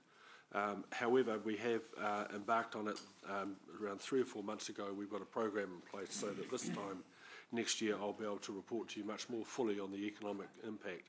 But if I talk generically about an out-of-city conference goer, by and large, they will spend around $400 to $500 a day in the city in some way, whether it's directly with the venue or breakfast in the morning or going to a bar afterwards or whatever, and hotel and so forth. So it is quite significant. So that one conference, there was a figure up there of economic impact of around $5 million, and that's just one conference for you. I would say your point about the overall cost of the $15 million, which is for all of the venues, which includes Seddon Park and FMG Stadium Waikato, I would say that obviously that includes the depreciation costs, other council recharge and so forth, but it also, including Seddon Park and FMG Stadium, they're two businesses where our ability to recoup revenue is actually much, much more limited than perhaps Claudelands, for example. So we are going to come to you with a much better understanding of the impact and just as importantly, the social impact and the sort of energy and the vibe, if you like, that comes to the city. Cool. Thank you. Thank you. I don't think there are any other questions.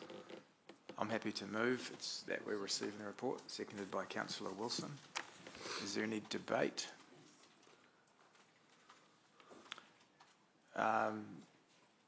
No, just suffice to say Sean will carry this on in PX, but well done, and thank you for sharing that publicly. It's great to see some of the highlights and the narrative around the enablement that it does achieve, wider than just the loss on paper. So thank you. Okay, we'll go to the vote. Those in favour? Any against? None. I'm going to move that we go into PX. I'll move, seconded by Councillor Wilson. I'm in your hands, colleagues, if you want to push on for a bit or have a